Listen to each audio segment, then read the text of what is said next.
አልችልም የሚል ነገር አላውቅም። መቻል አለብን። ሴት ድንጋይ መሸከም ቢያቅታት ይሆናል እንጂ ሌላ ማትችለው ነገር የለም።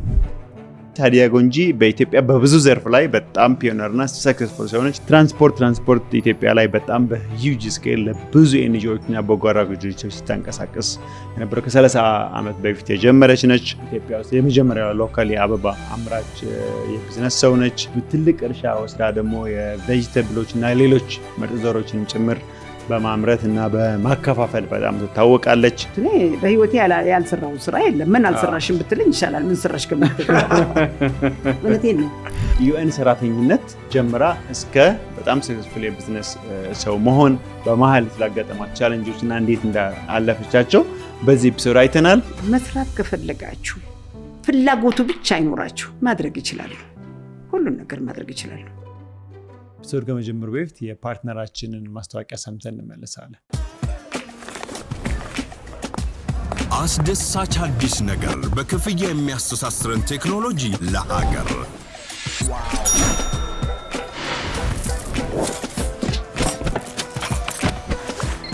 ከኢታ ሶሉሽንስ እና ኢትዮ ቴሌኮም ጋር ተባብረን ከዓለም እኩል ተራምደን በሀገራችን ቀዳሚ ሆነውን ዙሪያ ቢዝነስ አውቶሜሽን የምስራች ብለናል። ስራዎትን ሽክፍ፣ ሂሳቦትን ቀልጠፍ። ዙሪያ ቢዝነስ አውቶሜሽን ERP ሲስተም የተጫነለት በመሆኑ እንደየአገልግሎት ዘርፋችን መጠቀም መቻላችን እውነትም ተመራጭ ያደርገዋል። ዙሪያ ERP ካሽ ሬጂስተር፣ ፖስ ማሽንና ስካነር ሁሉን በአንድ ከዳሽን ሱፐር አፕ እንዲሁም በማንኛውም ካርድ ክፍያ ይቀበላል። የዚህ ልዩ አገልግሎት ተጠቃሚ ለመሆን በአቅራቢያ ወደሚገኝ የዳሽን ባንክ ቅርንጫፍ ጎራ ይበሉ። ዳሽን ባንክ ሁልጊዜም አንድ እርምጃ ቀዳሚ። ኖ ሪል ስቴት ለርሶ አንድ ጥያቄ አለው። በሪል ስቴት ላይ አሁን ትልቁ ጉዳይ ምን ይመስሎታል? ባለ 1 ባለ 2 ባለ 3 መኝታ ወይም ቅናሽ አይደለም። የቀሪ ህይወቶ ማረፊያ ያለ ሐሳብና ያለ ጭንቀት ቤቱን ያስረክሙኛል አያስረክሙኝም ሳይሉ እምነቶትን ጥለው በጥቂት ጊዜ ቤቱን የሚያስረክቦት ቤት አልሚ አለ ወይ ነው። እኛ በ11 ዓመታት ውስጥ ከ32 በላይ ፕሮጀክቶች ከ9000 በላይ ቤቶች አጠናቀን አስረክበናል። እኛ የምንሸጠው ቤት አይደለም ታማኝነትን እንጂ። ሁሉም ያውቁናል እናም ያምኑናል። ያልተገነባ አንሸጥ። ሰላም እንዴት ናችሁ? ይህ መሪ ፖድካስት ነው። የዛሬ እንግዳችን ሀዲያ ጎንጂ ነች። ሀዲያ ጎንጂ በኢትዮጵያ በብዙ ዘርፍ ላይ በጣም ፒዮነርና ሰክሰስፉል ሆነች። ለምሳሌ ለመጥቀስ ያክል ትራንስፖርት ኢትዮጵያ ላይ በጣም በሂውጅ ስኬል ለብዙ ኤንጂኦዎችና በጎ አድራጎት ድርጅቶች ሲታንቀሳቀስ የነበረው ከ30 ዓመት በፊት የጀመረች ነች። በተጨማሪ በአበባ ላይ ኢትዮጵያ ውስጥ የመጀመሪያው ሎካል የአበባ አምራች የቢዝነስ ሰው ነች። ትልቅ እርሻ ወስዳ ደግሞ የቬጂቴብሎችና ሌሎች ምርጥ ዘሮችን ጭምር በማምረት እና በማከፋፈል በጣም ትታወቃለች። እናት ባንክን ሀሳቡን ከጠነሰሱ 3 ሰዎች በኋላም ከመሰረቱት 12 ሴቶች መካከልም ነች።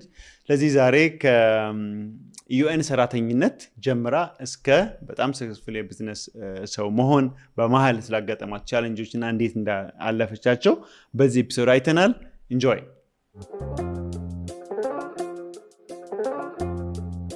Business is mostly risk. Just start. ካልጀመርክ የትም አትደርስ። እዚህ ሀገር የሚገጥሙህ ነገሮች ቢዝነስ ቡክ ውስጥ ያሉ ሞክር እምቢ ካለህም ሞክር ነው። ጊቭ አፕ የሚለን የጋ ያለ በቃ እንኳን በሰላም መጣሽ ሀዲያ። እንኳን ደህና ጠበቅከኝ።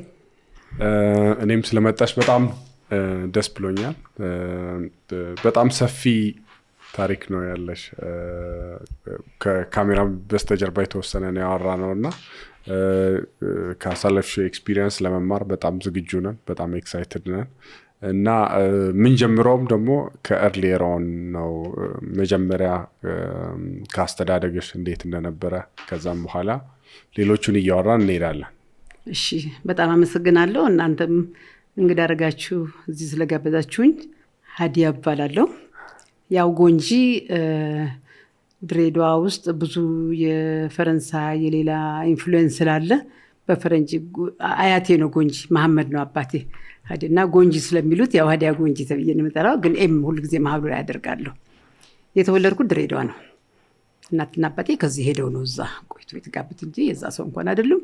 ግን የትም ተወለድ ድሬዳዋ ያደግ ይባላል እንኳን ተወልደህና። እና ያው ድሬዳዋ ተወልጄ ነው ያደግኩት። መጀመሪያ አባቴ በጣም አክቲቭ በዛን ጊዜ ኤሌመንተሪ ምናልባት አማርኛ ማንበብና መጻፍ ብቻ ነው የሚማሩት የነበሩት። ግን እንደዛም ሆኖ እንደምታውቁት ድሬዳዋ ግሪክ፣ አርመን፣ ጣሊያን፣ አረብ ብዙ ያለበትና የሁሉም ቋንቋ እንትን የሚሉበት ሀገር ነው። እሱ ደግሞ ወደዚህም ወደ ሲዳሞም ተቀምጦ ስለነበረ የሲዳምኛ፣ ወላይተኛ ብዙ ቋንቋ ይናገራል። ግሪክ፣ አርመን፣ ፈረንሳይ ሁሉንም ይናገራል። እንግሊዝኛ ይናገራል። በጣም አክቲቭና አዳኝ ነበር እና በዛ አይነት አስተዳደግ ሰዎች ጋር ስለነበር መጀመሪያ ኖትርዳም ኤኮል ኖትርዳም የሚባል ድሬዳዋ የካቶሊክ ትምህርት ቤት ነው። ነርሶች ሰሮች ያሉበት እዛ ነው የገባሁት። የጀመርኩት ትምህርቴን በፈረንሳይ። በጣም ይገርማል። ወንዶቹን እንግሊዝኛ፣ ሴቶቹን ፈረንሳይኛ ነው ያስገባናባት ነው ወይ እና እዛ ደግሞ ሙስሊሞች ነን። በጣም ሃይማኖቱን ያከብራል፣ ግን ፋናቲክ አይደለም። ብዙ ጓደኞች ሁሉ ክርስቲያኖች ናቸው፣ ፈረንጆች ናቸው። እና እስላሞች በዛን ጊዜ በጣም ብዙ አይደሉም ትምህርት ቤት የሚሄዱትና ይቃወሙት ነበረ። ለምን ደግሞ ያውም የካቶሊክ ቤተክርስቲያን ጠዋት እየቆሙ እዛ ማርያም ስል ጸሎት የሚያደርጉ እሱ የራሷ የግሏ ነው የምታየው ከውስጥ እኔ ማስተምራት ከኛ ጋር ምትኖር። ይሄ ግን ትምህርት ቤት ከትምህርት ቤት ጋር ያለውን አርጋ ከሰዎቹ ጋር መጸለይ ቢኖርባት ጸልያ፣ መንበርከክ ቢኖርባት ተንበርክካ እንደነሱ መማር አለባት የሚል አይነት ማንታሊቲ ነበር።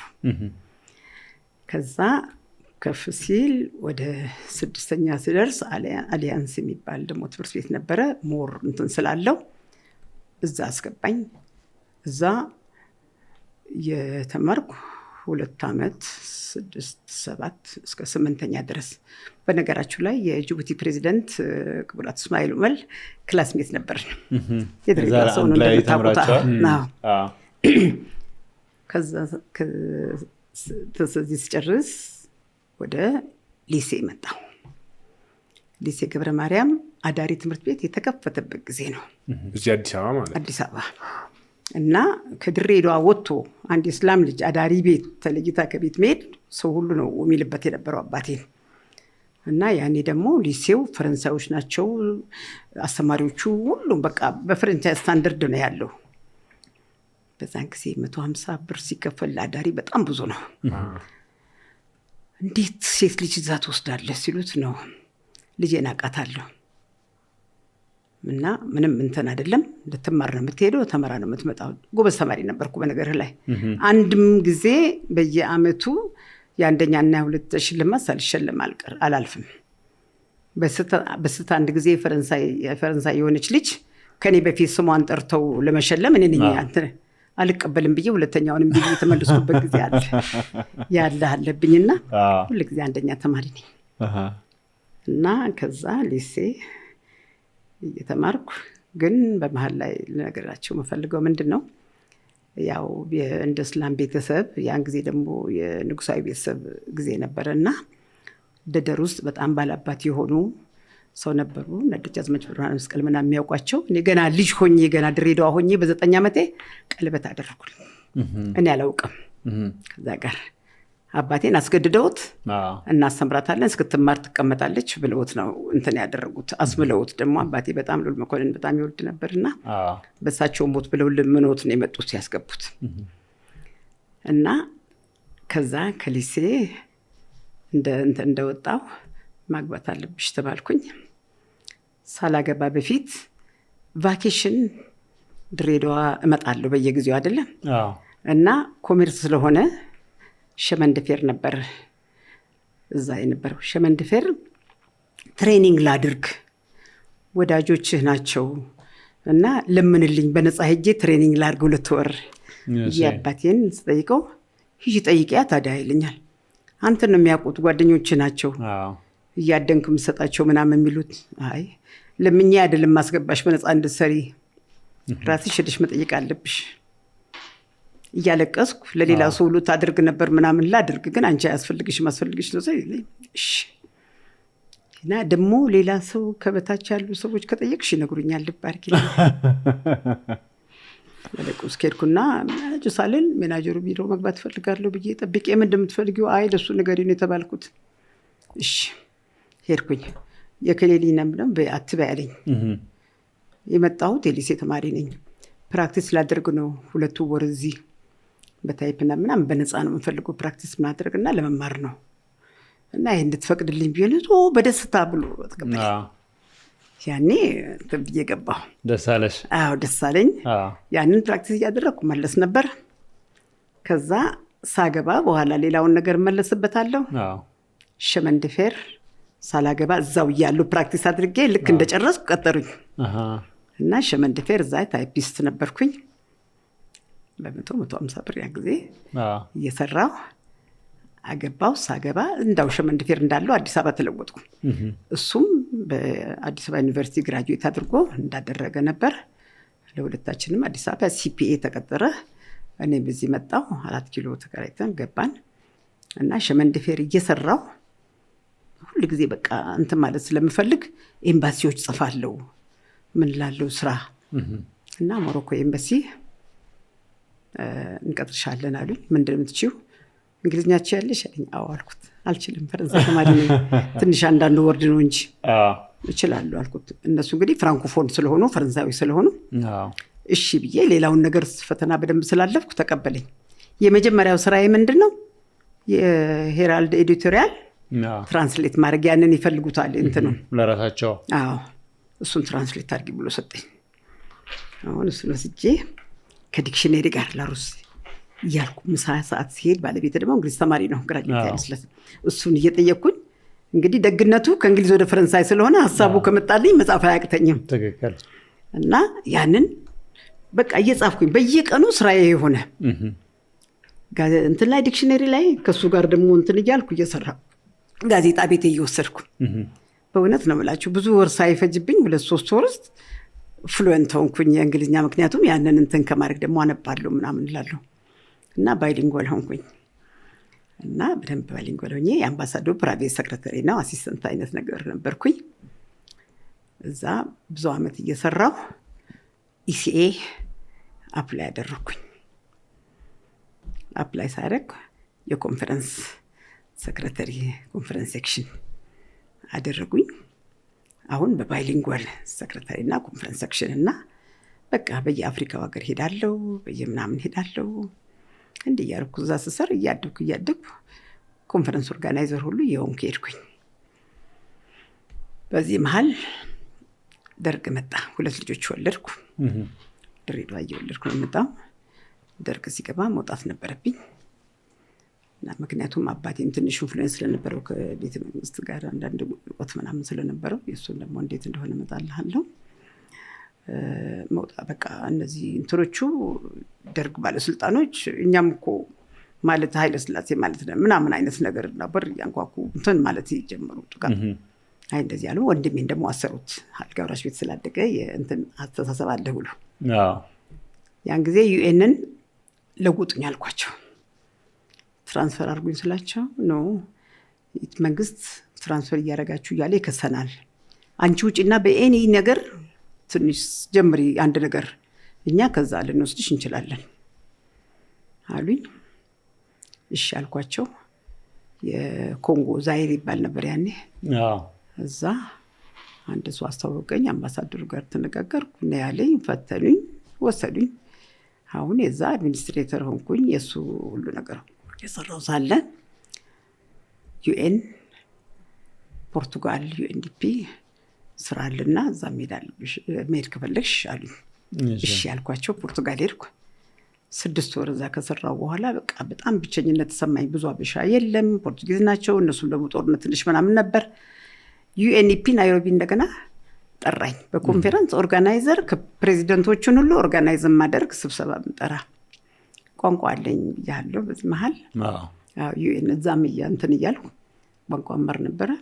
ድሬዳዋ ውስጥ ያው የራሱ ምናነጋግረው አለ፣ ከዛ የፈረንሳዩ አለ፣ እንግሊዛው መጣ። ላቲን ስለሆነ ደግሞ ጣሊያንም ምናምንም ቀላል ነበረ። ቶሎ የመያዝም እንትን አለኝ እና እዛ ኮንፈረንስ ኦርጋናይዘር ሆንኩ። አሁን አፍሪካን በሙሉ ኮንፈረንስ ኦርጋናይዘር ማለት ፕሬዚደንቶቹ ሲመጡ ከፕሬዚደንቶቹ ጋር አሬንጅ ማደርገው ቦታ የሚይዘው ሁሉም ነገር ማደርገው እኔ ነኝ።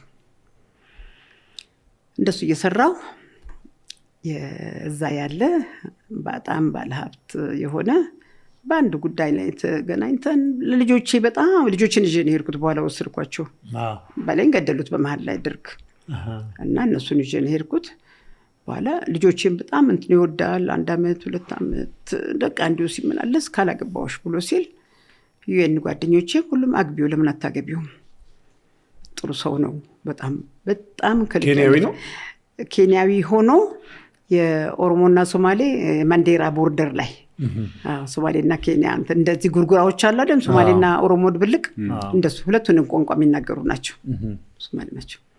እና በእውነት ነው የምልህ እኔ በህይወቴ በዓለም ላይ እንዲህ አይነት ሰው አለ ብዬ አላምንም። በጣም ደግ ነው፣ በጣም ቸር ነው፣ የእግዚአብሔር ሰው ነው፣ ሙስሊም ነው እና እንትን የሚል ነው። እና አገባሁት። ሳገባው በየስብሰባው ሲሄድ አልመቻለሁ። በየሀገሩ ስዞር መውጣት አለብሽ ከዩኤን።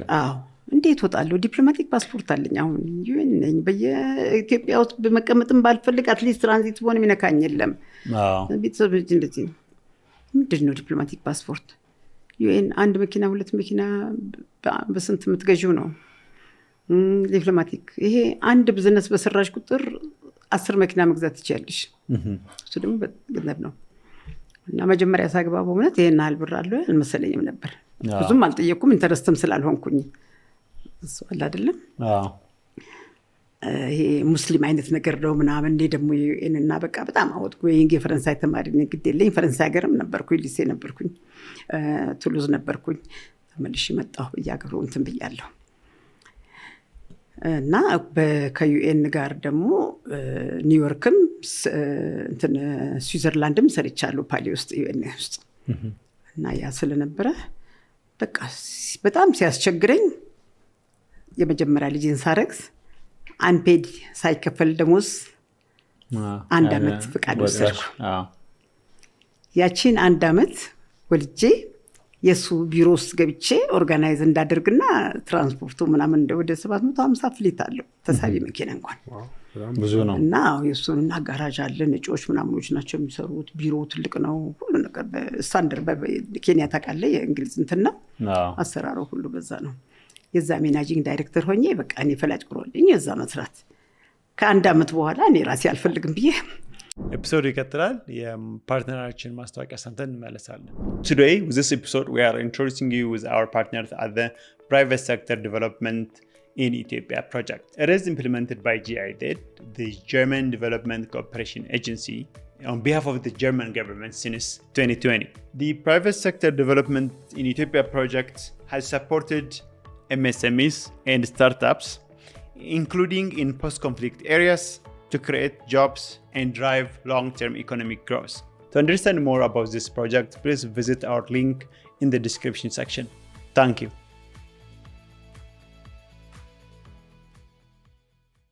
ሪዛይን አደረኩኝ።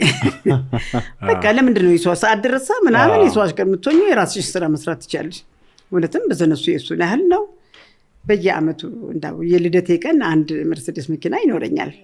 ወርቅ መጋዣ ገር አንተ ኢትዮጵያዊ የሆነ መተ ባክ መኪና መግዛት ፈለኩ ጋራንቲ ያጣሁ ያለ እንደሆነ ሄዶ ይፈርምለታል። መክፈል ቢያቅተው እንኳን እንዴ ለምንድን ነው እየተራ ይክፈል ያልኩት እንደሆነ የለም ቢችል ይከፍል ነበር ብሎ የሚከፍልለት ሰው ነው። እና በጣም ልክ ነበርና በዚህ ነውና ልጆች ደግሞ ብዙ የኢትዮጵያ ልጆች እዛ የተረፉት ነበሩ። እነሱን ደግሞ ግቢ ውስጥ ያስቀምጣል። ቤት ውስጥ ሲያያቸው እነዚህ ልጆች እንዳይራቡ ነው እንጂ የሚለው ኬት መጡ አይልም። ለማንም ጋር እንደሱ ያረኩ ኬንያ ውስጥ ስኖር ከረምኩኝ። ከዛ እዛው ሆኜ ደግሞ ከዛ የቆርቆሮ ሳቡና በባተሪንግ ይሰራ ነበር። ኬንያና ኢትዮጵያ ነው። አዎ ከዛ ልካለሁ። ከዚህ ደግሞ ከአሰብ ጨው ወስዳለሁ። በኋላ የኢትዮ ሊቢያ ማርብል ኬንያ ውስጥ ማርብል የለም እዚህ ነበርና አሁን እንትና አላሙዲ ወሰደው። ወለጋ ላይም ነጭ ቆንጆ ማርብል ነበረ ምናምን። የዛ ኤጀንት ሆንኩና ከኢትዮጵያ ወደ ኬንያ እየወሰድኩ ቢልዲንግ ሁሉ ከቨር አደርጋለሁ፣ ቢልዲንግ ሰራለሁ። እና ያንን እያደረኩ እያለሁ ለውጥ እንደገና ደግሞ መንግስቱ ወጣ ተባለ።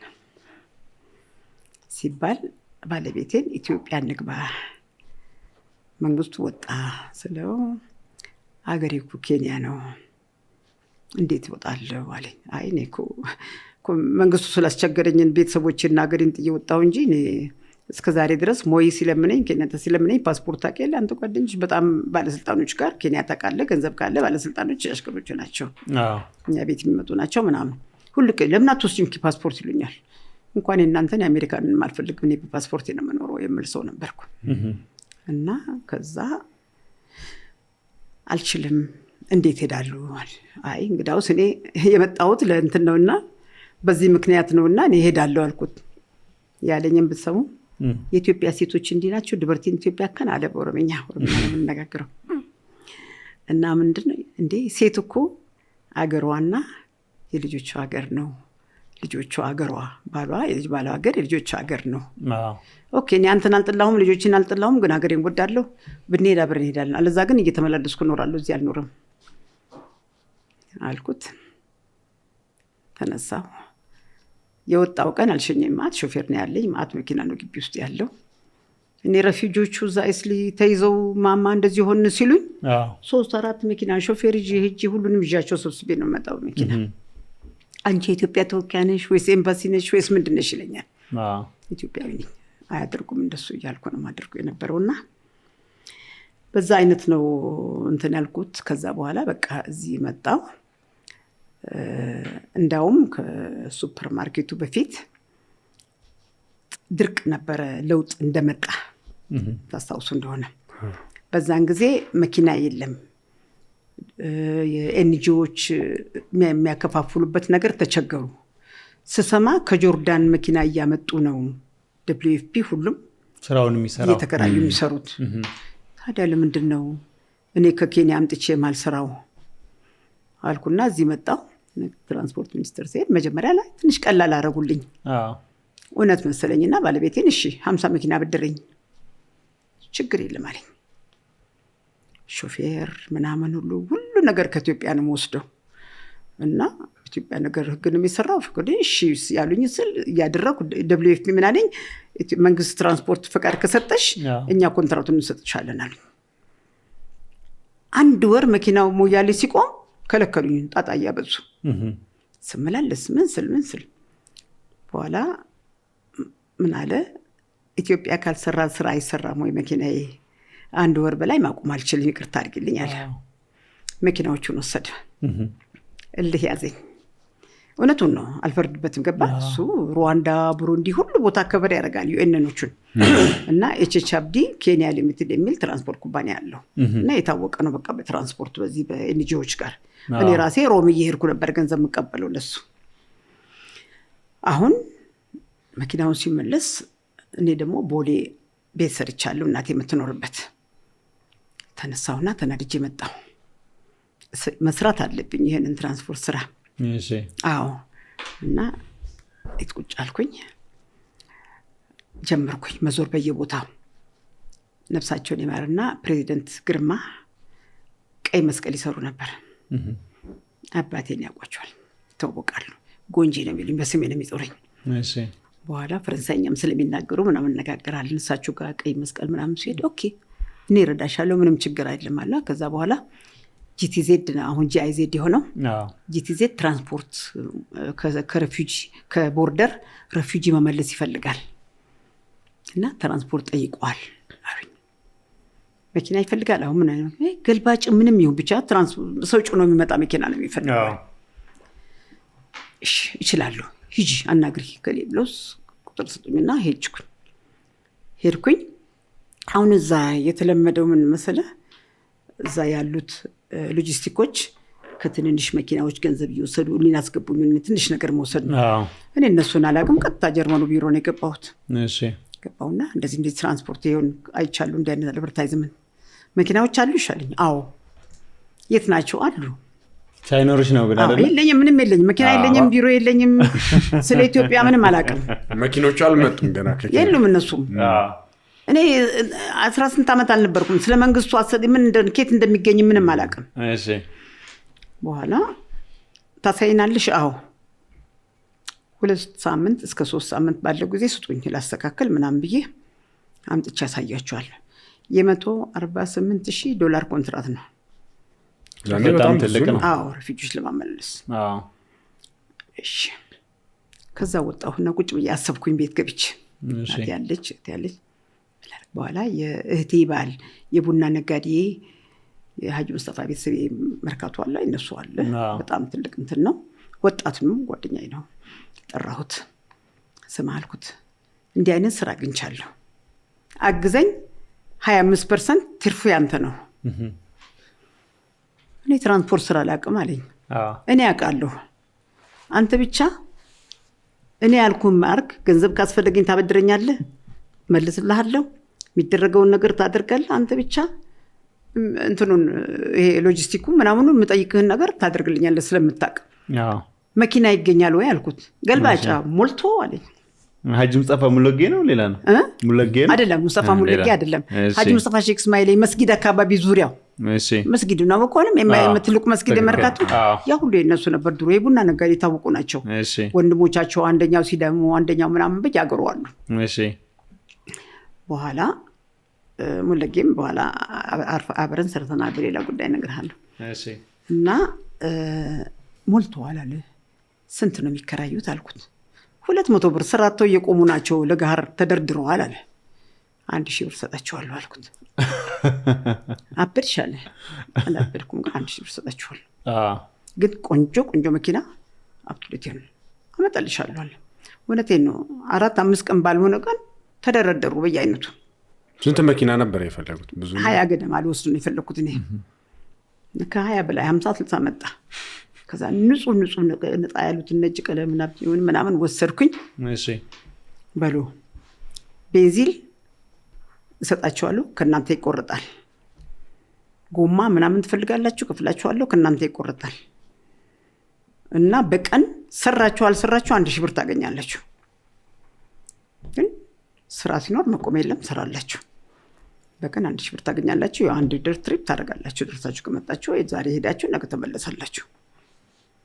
እሺ በዚህ ተስማማን። እኔ ናፍታውን ማገኘው በነፃ ነው። ከናፍታው አገኛለሁ ገንዘብ።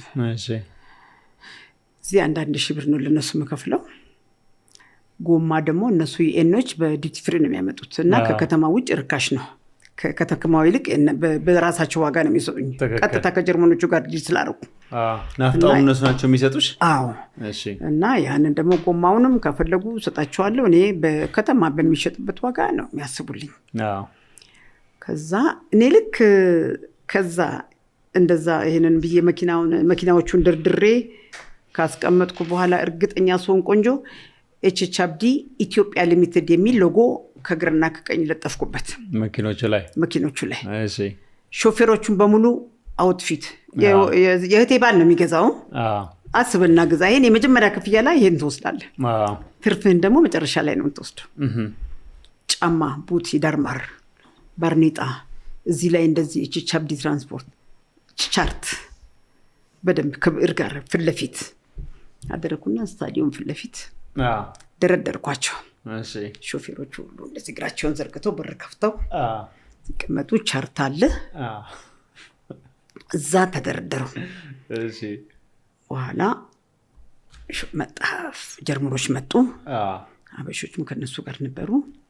እንዲህ ሲያዩ ደነገጡ። እንዲህ አይነት ነገር አይተው አያውቁም።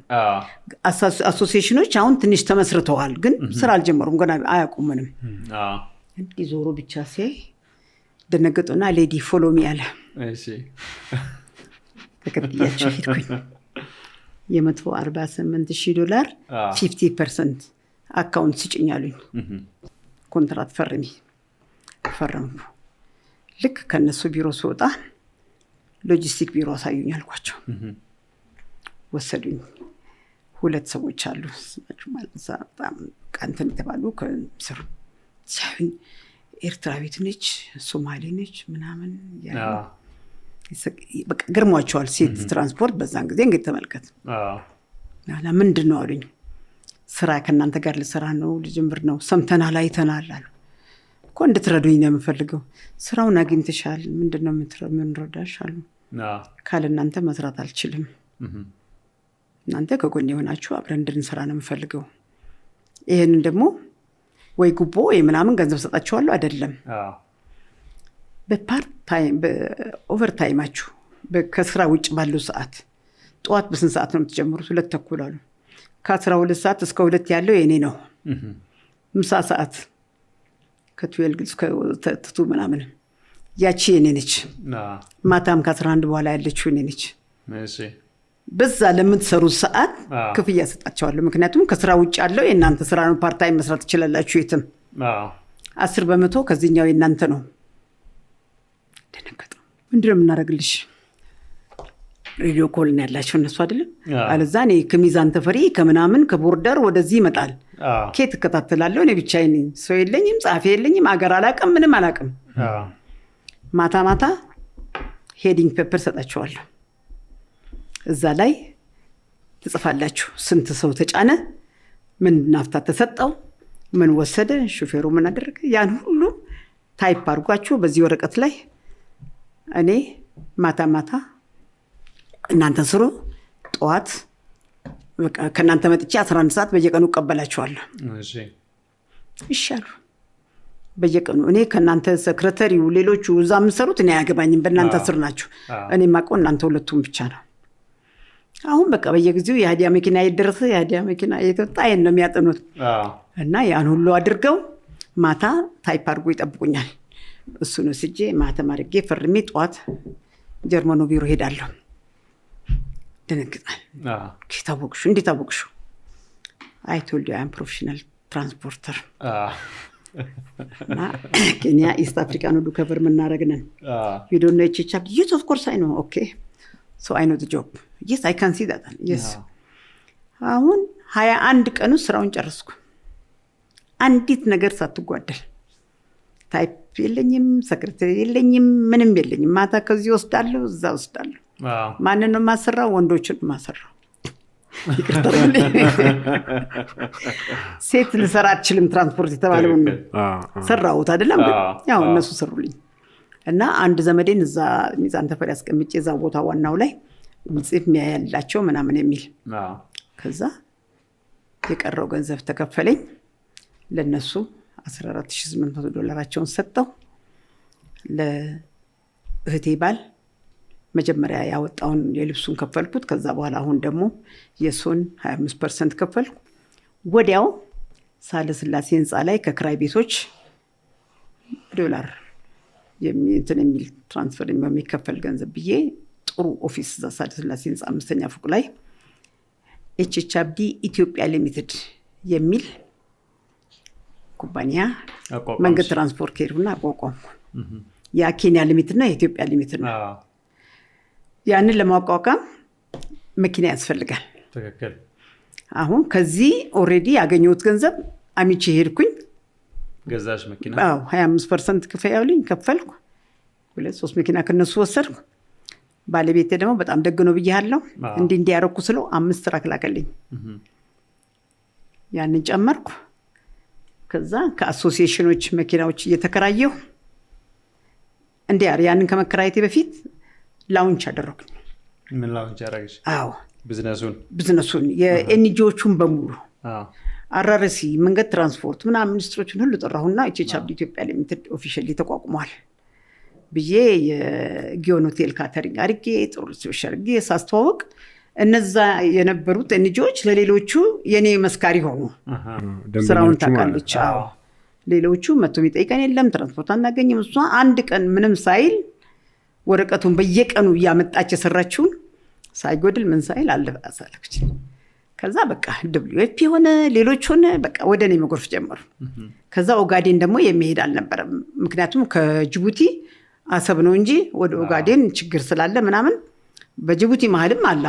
አንድ ጊዜ 14 መኪና ዘርፈውኛል እንዳለ ሌቦቹ። 14 መኪና 14 ጭነት መኪና በሙሉ መንገድ ላይ ጭነቱ ነው የተዘረፈው። መኪናው ራሱ አይደለም እንትኑን እህሉን ይቅርታ እህሉን እህሉን ዘርፈውኛል ከመኪና ላይ እና ያ ሁሉ በጋዜጣ ላይ ነበር፣ ሁሉ ነበር። አሁን ወደ ኦጋዴን አይኬድም፣ ይተኮሳል። እኔ መሄድ ጀመርኩኝ። ስሄድ ወንድሜ ነበር አንደኛውን ትራክ ምን ይላልኝ ሹፌር ነበረ። ተኮሱብኝና እንትን በመስጠት እግዚአብሔር አወጣው እሱንና ተርፎ መጣ። ያንን ሳይ ፓርላማ ሄድኩና ከሶማሌ ክልል ሰዎች ጋር እንድታገናኙ ይፈልጋሉ አልኩኝ። ምን ነው አለ ችግር አለኝ። እሺ አሉ። ታንሶ ያነጋግራቸዋል ምናምን ሲል ምን ነው መምጣት ፈልጋለሁ ላናገራችሁ። ንገሪን። አልነገራችሁም መጥቼ ነው ማነጋገራችሁ። እሺ እንፈቅድልሻለን፣ ግን አንድ የወያኔ መኪና ከተከተለ ኤስኮርት ወይ ደግሞ ምናምን ከመጣ እንተኩስብሻለን። ችግር የለም እመጣለሁ ብቻዬን። ከዛ ሾፌር ከዚህ ወሰድኩና አንድ ጂፕ መኪና ነበረኝ እሱን ያዝኩና ድሬዳዋ ድረስ ወረድኩ። ድሬዳዋ ስደርስ ሾፌሩ እኔ አልሄድም አለ። ፈራ? አዎ ወደዛ አላልፍም ችግር አለ ብሎኛል አለ። ያጎቴ ልጅ አለ ትሄዳለህ ከኔ ጋር አልኩት። እሺ አለኝ። እና እንዳጋጣሚ ደግሞ ጅጅጋ ላይ የሚኒሊክ እንትን ሰበሩት ነው ምናምን ጃንሆይ ምናምን ሐውልት ተባለ። እሺ ወደ ልጆችን አሳድጋለሁ አለ። ልጆችን ታሳድጋለህ አትሄድም ከኔ ጋር? አልሄድም አለ። እኔ ሄዳለሁ አልኩ። ያጎቴ ልጅ ምንም ነው እንደዛ የሚለው? አዎ ያጎቴ ልጅ ድሬዳዋ ነው የሚኖረው። ብቻሽ ቀረሽ ማለት ነው? አትሄድም? አዎ ተው እኔ ሄዳለሁ። እሺ አሁን ማታ ምናምን ሳዘጋጅ ምናምን እየደወለ ይጠይቃል። ሲጠይቅ ልትሄድ ቆርጣለች ሄዳለሁ ብላለች አለ። እኔ እነዳለሁ ምን እንደችላለሁ ሄዳለሁ ምን ችግር አለ? ይጠብቁኛል በየመንገዱ እኛ ያስኮርት እናደርግ እናምናቸዋለሁ አልኩኝ። አሁን ሲጠይቅ በቃ መጣና በሌሊት አጎቴ የሞተው እንግዲህ አባቴ አጎቱ ነው። አቦቴ መቃብር ውስጥ ምን ይለኛል አንቺ ብትሞቺ እኔ ቤት ተኝቼ እንደፈለገው ይሁን እግዚአብሔር አድርገኝ እንጂ ሄዳለሁ አለና መጣ ከኔ ጋር። ይገርምሃል ልክ እንደ ድሮ ፖስተኛ እንደሚያደርገው ከዚህ 100-200 ሜትር ለሌላ ተነግሯል፣ እዛ ተነግሯል። በቃ መኪናዬን ሁኔቱን ሲያዩ ወተት ይዘውልን ምናምን እያሉ መንገድ ላይ እየጠበቁን እያጨበጨቡ እኛ ደግሞ ዳቦ ምናምን ሁሉ ይዘን ነበር። በትክክል እዛ ቀብር ዳህር ምናምን ቦታ ደረስን። ማታ እኔን ሴቶች ጋር ሳደሩኝ እሱ ወደ ወንዶች ጋር አደረጉ። ጠዋት እንደዚህ እንትን አለ ትንሽ ኮበት ነገር ላይ እዛ ላይ ሆኑ ሰውን ሰበሰቡ፣ ሌሎችንም ሰዎች ሰበሰቡ። በእኔ እንደ ሶማሌ ምናምን ይለበስኩት በኋላ እሺ ምንድነው ችግርሽ? እሺ የእናንተ የሶማሌ ልጆች አሉኝ 2። ኦኬ እኔ ድሬዳዋ ሰው ነኝ፣ ሶማሌኛ መናገራለሁ። ሶማሌኛ ተናገርኩ እና እኔ አማቻቾች ነኝ። አትስሪ የምትሉኝ ከሆነ ልጆቻችሁን ወሰዱና አሳድጉ። ምንድነው አሉ። ለምን እንደምትተኩሱት? ወንድሜ ልትገሉት ነበር። ለእናንተ ነው ድርቅ የሚመጣው እህሉ ዩኤን ሰጠ፣ ኢትዮጵያ መንግስት ተዘጋጀ፣ እዚህ ድረስ መጥቶ የሚከፋፈልላቸው ለእናንተ ነው። የእናንተ ሰው ነው የሚበላው። ለምንድን ነው የምትተኩሱት መንገድ ላይ? እኛ ክብራችን ምንድነው? ክብራችሁ መኪናዎች አሏቸው፣ ታርጋ የላቸው። ከጅጅጋ ወደዚህ ማለፍ አይችሉም በሙሉ። ይሄ ኮንትሮባንድ መኪና ዛላ አይደለም። እና የኛ መኪና መጥቶ ጅቡቲ ድረስ ሊወስድ አይችልም። እናንተ በዶላር ገንዘብ ትወስዳላችሁ እዛ። እና ለምንድን ነው የኛ ሰው የተራበ እህልስ የሚመጣላችሁ? እንሙት አሉኝ። ቀላል እኔ እዛ ድረስ ከመሄድ ቃል ግቡልኝ ልምጣ፣ ትንሽ ከጅጅጋ ለፈለጋችሁ ድረስ እዛ ላይ የእናንተ መኪና አንጡ፣ በእናንተ ኃላፊነት ከዘኛው ወደዛ አስተላልፉ፣ ውሰዱና አስረክባችሁ ዴሊቨሪን ወረቀት አስፈርማችሁ በሚቀጥለው ጊዜ ደግሞ ስትመጡ የኛውን ሰጣላችሁ፣ እንቀባበላለን። እኔ ለዚህ ይሄናል ከሚያገኙት 2-3 ጊዜ ጥፍ ይሆናል በዶላር አይደለም ሰውስ ይሄናል ሰጣቸዋለሁ። እነሱ በሳንቲም ነበር የሚወስዱት። ደስ አላቸው። ታረጋላችሁ ኃላፊነት። እኔ በኃላፊነት ልክሰር መጀመሪያ 2-3 መኪና እንደሱ አረጋለሁ። እሺ አሉኝ። እውነትም እዛ ደርሶ ሲመጣ ድረስ ወሬ የሚፈጅብኝ መኪና ሳምንት ውስጥ ደርሶ ይመጣ ጀመረ የኔ መኪና። ከዛ እነሱ ይወስዳሉ። አንድ ሰዓት ጎድል ከዚህ ድንች ዳቦ ምናምን ልክላቸዋለሁ። እንደዛ እያደረኩ በቃ የኤንጂኦ በሙሉ እኔ ሆንኩኝ። እኔ መኪና የአሶሲዬሽንም እየተወሰድኩ ምናምን። አዎ በነገር ላይ አራርሲ ሄዱና አሶሲዬሽኖች ከሰሱኝ። እሺ ምን ብለው ይላሉ? አንድ ከኬንያ የመጣች ኤርትራቱን ኢትዮጵያቱ ምን እንደሆነ አናቅም፣ በዶላር እየወሰደች ለሷ ብቻ ነው የሚሰጠው ስራው እንትኑ ስራ ኤንጂኦ እና ስራ ሁሉ ከአሰብም ከዚህም ሁሉ ነገር መስራው እሷ ነች። እሷ የኛ መኪና እየተከራየች ነው መስራው። መኪናዋ ትንሽ ነው 5-6-10 ቢኖራት ነው 50-60 መኪና ትከራያለች። የእነሱ እኮ ከሚያገኙት እጥፍ እየሰጠኋቸው ነው የምከራያቸው። በኋላ አቶ አባዲ ዘሞ ጠራኝና አንቺ እንደዚህ ይሉሻል ምንድን ነው አለ። ታዲያ እኔ ለነሱ እንትን ላለው ለምንድን ነው እንትን ምለው? እነሱ ሄደው ያርጉ እኔ ስጡኝ ብዬ እንትን አላልኩም። ስራውን ያልኩት ወጋዴን እየተተኮሰብኝ ሄጄ እኔ ራሴን እንትን ያረኩት። ከአሰብም ደግሞ የነሱ መኪና እነሱን ስራ አልወሰድኩባቸው፣ ስራ ሰጠኋቸው እንጂ በዶላር ወሰድኩ በምንም።